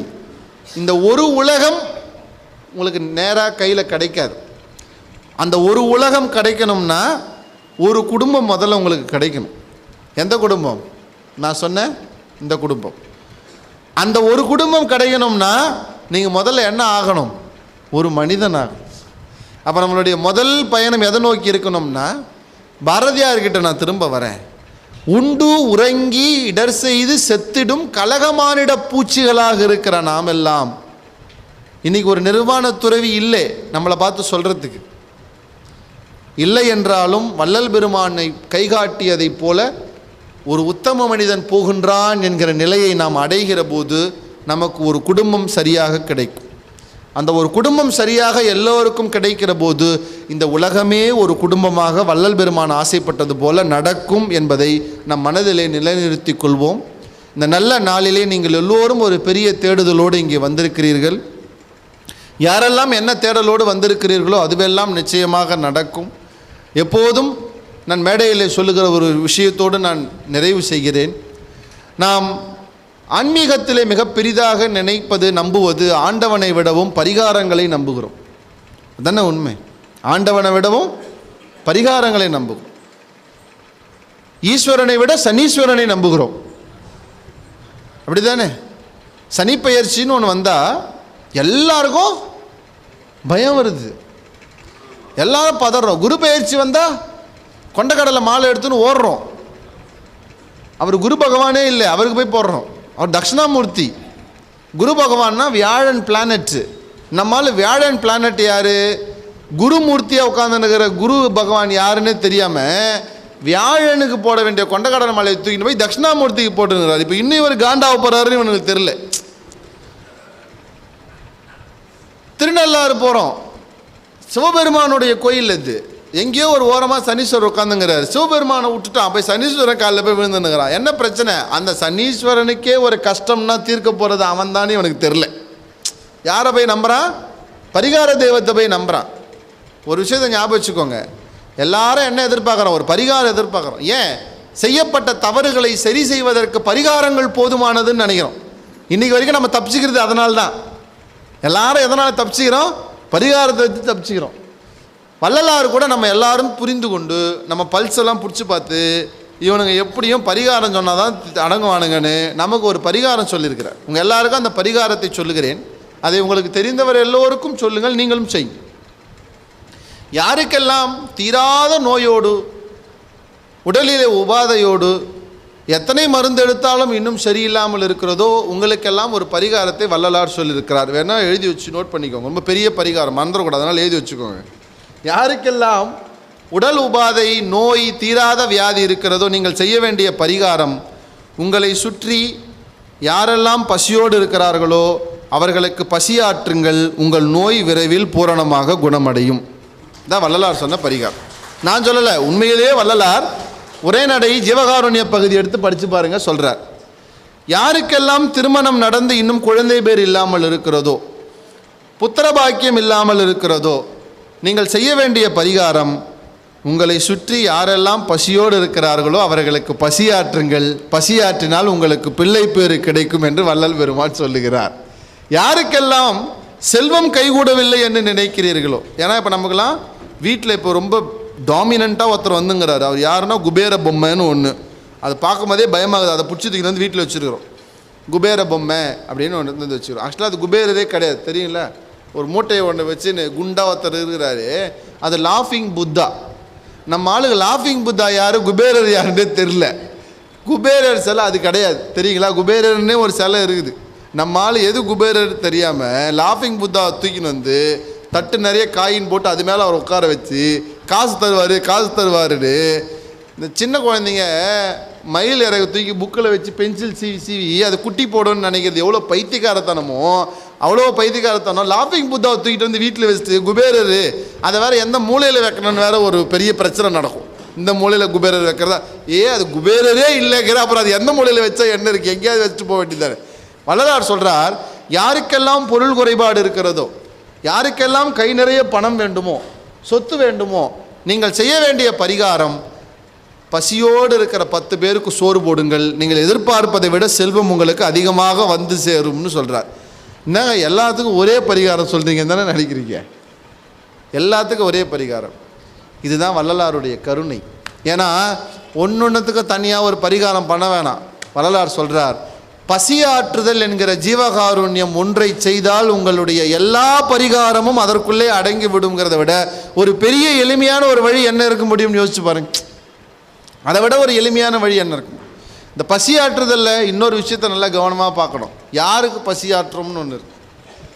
எல்லாருக்கும் பசியாற்றுவது அன்னதானம், பசித்தவருக்கு பசியாற்றுவது தான் ஜீவகாருண்யம். இந்த ரெண்டுத்துக்கும் வித்தியாசம் இருக்கு. எல்லாருக்கும் பசியாற்றுவது அன்னதானம். இன்றைக்கி நம்ம வடலூரே போய் பாருங்களேன், டபராவாக வச்சுக்கிறாங்க தெருவில். ஒரு வடலூர் தைப்பூசத்துக்கு போனால் நம்ம ஆளுங்க சாய்ஸுக்கு போதுங்க. அங்கே புளியோதரை வேணாம், இங்கே ஃப்ரைட் ரைஸ் இதுவும் வேணாம், அங்கே வெஜிடபிள் பிரியாணி அங்கே போய் வாங்கு, இங்கே வாங்கிடுது புளியோதரையை, அப்புறம் அங்கே போய் ஃப்ரைட் ரைஸ் இல்லை வெஜிடபிள் பிரியாணி வாங்கிட்டு பார்க்குது எது பெஸ்ட்டு. அதை வாங்கி இன்னொன்று என்ன பண்ணுது, தூக்கி போட்டு போயினே இருக்குது. யாராவது சொல்லுங்கள், வடலூரில் தைப்பூசத்துக்கு வயிற்றுக்குள்ளே போன சாப்பாடை விட தட்டோடு குப்பைக்கு போன சாப்பாடு எவ்வளோ தெரியுமா? அதை வள்ளலார் விரும்புவார்னு நினைக்கிறீங்களா? வாடிய பயிரை கண்டபோது கூட வாடிய வள்ளலார் அது சோறாகி வடித்து கொட்டுவதை ஒருபோதும் ஏற்றுக்கொள்ளவே மாட்டார், ஒருபோதும் ஏற்றுக்க மாட்டார். அப்போ என்ன இங்கே சிக்கல் தெரியுமா? இப்போது பசியாற்றுறது கூட வேற மாதிரி போயிடுச்சு. பசியாற்றுதல்னால அதுக்கு என்ன அர்த்தம்? பசித்தவருக்கு சோறு இடணும், பகட்டுக்கு சோறு போடுறது அன்னதானம் பண்ணுறது கிடையாது. இன்னும் ஒரு சில பேர்லாம் இருக்கிறான், நான் தர்மத்தை சேர்க்கணும், அதனால் இந்த வாரம் ஞாயிற்றுக்கிழமை ஒரு 1000 பேருக்கு 300 ஆடு அடித்து பிரியாணி போடலான்னு இருக்கிறேன்.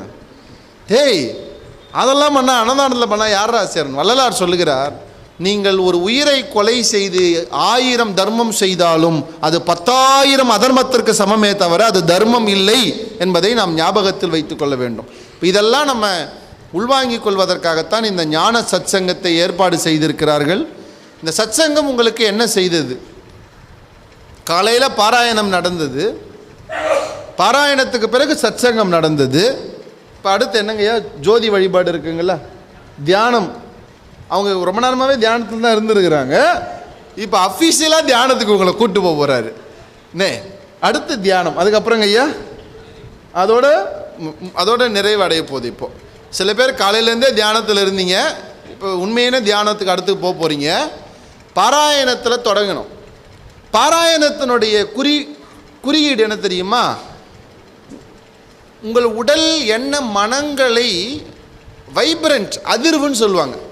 பாடும்போது உங்களை மீறி நீங்கள் அந்த கை தட்டுறது, உற்சாகப்படுறது, ஆடவும் பாடவும் இச்சைகான் எந்தாயின்னு பாடுறாங்களே, ஆடி பாடி இறைவனை கொண்டாடுவதுங்கிறது ஒரு நிலை, ஒரு ஸ்டேட். அதுக்கு அடுத்து ஒரு ஸ்டேட் இருக்குது. ஆடுறது பாடலாம் நிறுத்தி உட்கார்ந்துட்டு சத்சங்கத்தின் மூலமாக ஞானத்தை உள்வாங்கிக் கொள்வதற்கு கேட்பதுங்கிறது ரெண்டாவது ஸ்டேட். மூணாவது எல்லாத்தையும் நிறுத்திட்டு இப்போ உள்ளே போனதெல்லாம் உள்ளே போட்டு இப்போ அமைதியான தியானத்தில் உள்ளுக்குள்ளே உரைகின்ற இறைவனை தரிசனம் செய்வதற்கு முயற்சி செய்வது மூணாவது ஸ்டேட். இப்போ இந்த 3 நிலைகளை உங்களுக்கு நாங்கள் கொடுத்துருக்குறோம். மூணாவது ஒன்று கொடுக்க போகிறோம். 3 நிலைகள் போயிருக்கு. பாராயணம், சத்சங்கம், தியானம். இந்த 3ம் முடிச்சுட்டு நீங்கள் வெளியே போகும்போது என்ன எடுத்துகிட்டு போக போகிறீங்க? கையில் ஒரு குட்டி புக்கு கொடுத்துக்கிறாங்க, அதை எடுத்துகிட்டு போக போகிறீங்க. வேறு என்ன எடுத்துகிட்டு போக போகிறீங்க சார்? இங்கேருந்து வெளியே போக போகிறீங்கள. இன்றைக்கி ஞான சத்சங்கம் வந்து அட்டன் பண்ணிங்க. ஞாயிற்றுக்கிழமை முதல்ல அவங்க எல்லாருடைய திருவடியும் நான் நீல நினைய பணிகிறேன். ஏன்னா ஞாயிற்றுக்கிழமை போய் யாராவது வெளியே வருவாங்களா வெயிலில்? நீங்கள்லாம் இப்படி வெயிலில் வந்து உட்காந்துருக்கீங்கன்னா அதுக்கு என்ன அர்த்தம் தெரியுமா? நீங்கள் வந்து உட்காரல, உங்களை இறைவன் தேர்ந்தெடுத்து இந்த இடத்துல வந்து உட்காரணும்னு உட்கார வச்சிருக்காருன்னு அர்த்தம். நீங்கள் வரல, நம்மளாம் நினச்சா வந்துட முடியுமா? இதே திருவொற்றியூரில் எவ்வளோ பேர் வெளியில் சுற்றி நிற்கிறாங்க தெரியுமா? ஏன் நீங்கள் வந்து இங்கே உட்காந்துருக்கிறீங்க? வள்ளலார் சொல்கிறாரு, பாட வைத்தால் பாடுகிறேன், ஆட்டுவித்தால் ஆடுகிறேன், ஆட்டுவித்தால் ஆடுகிறேன், கூட்டு வித்தால் கூடுகின்றேன். இப்போ நீங்களாம் இங்கே ஏன் கூடியிருக்கீங்க? அவன் உங்களை கூட்டு வச்சதால் இங்கே வந்து கூடியிருக்கீங்க. இல்லைன்னா உங்களால் இங்கே வந்து உட்கார முடிஞ்சிருக்காது. இந்த அரை நாள் பொழுது இப்போ உங்களுக்கு முடிஞ்சு நீங்கள் போகும்போது எதை எடுத்துகிட்டு போக போகிறீங்க? அன்பு, அருள், கருணை, மன அமைதி.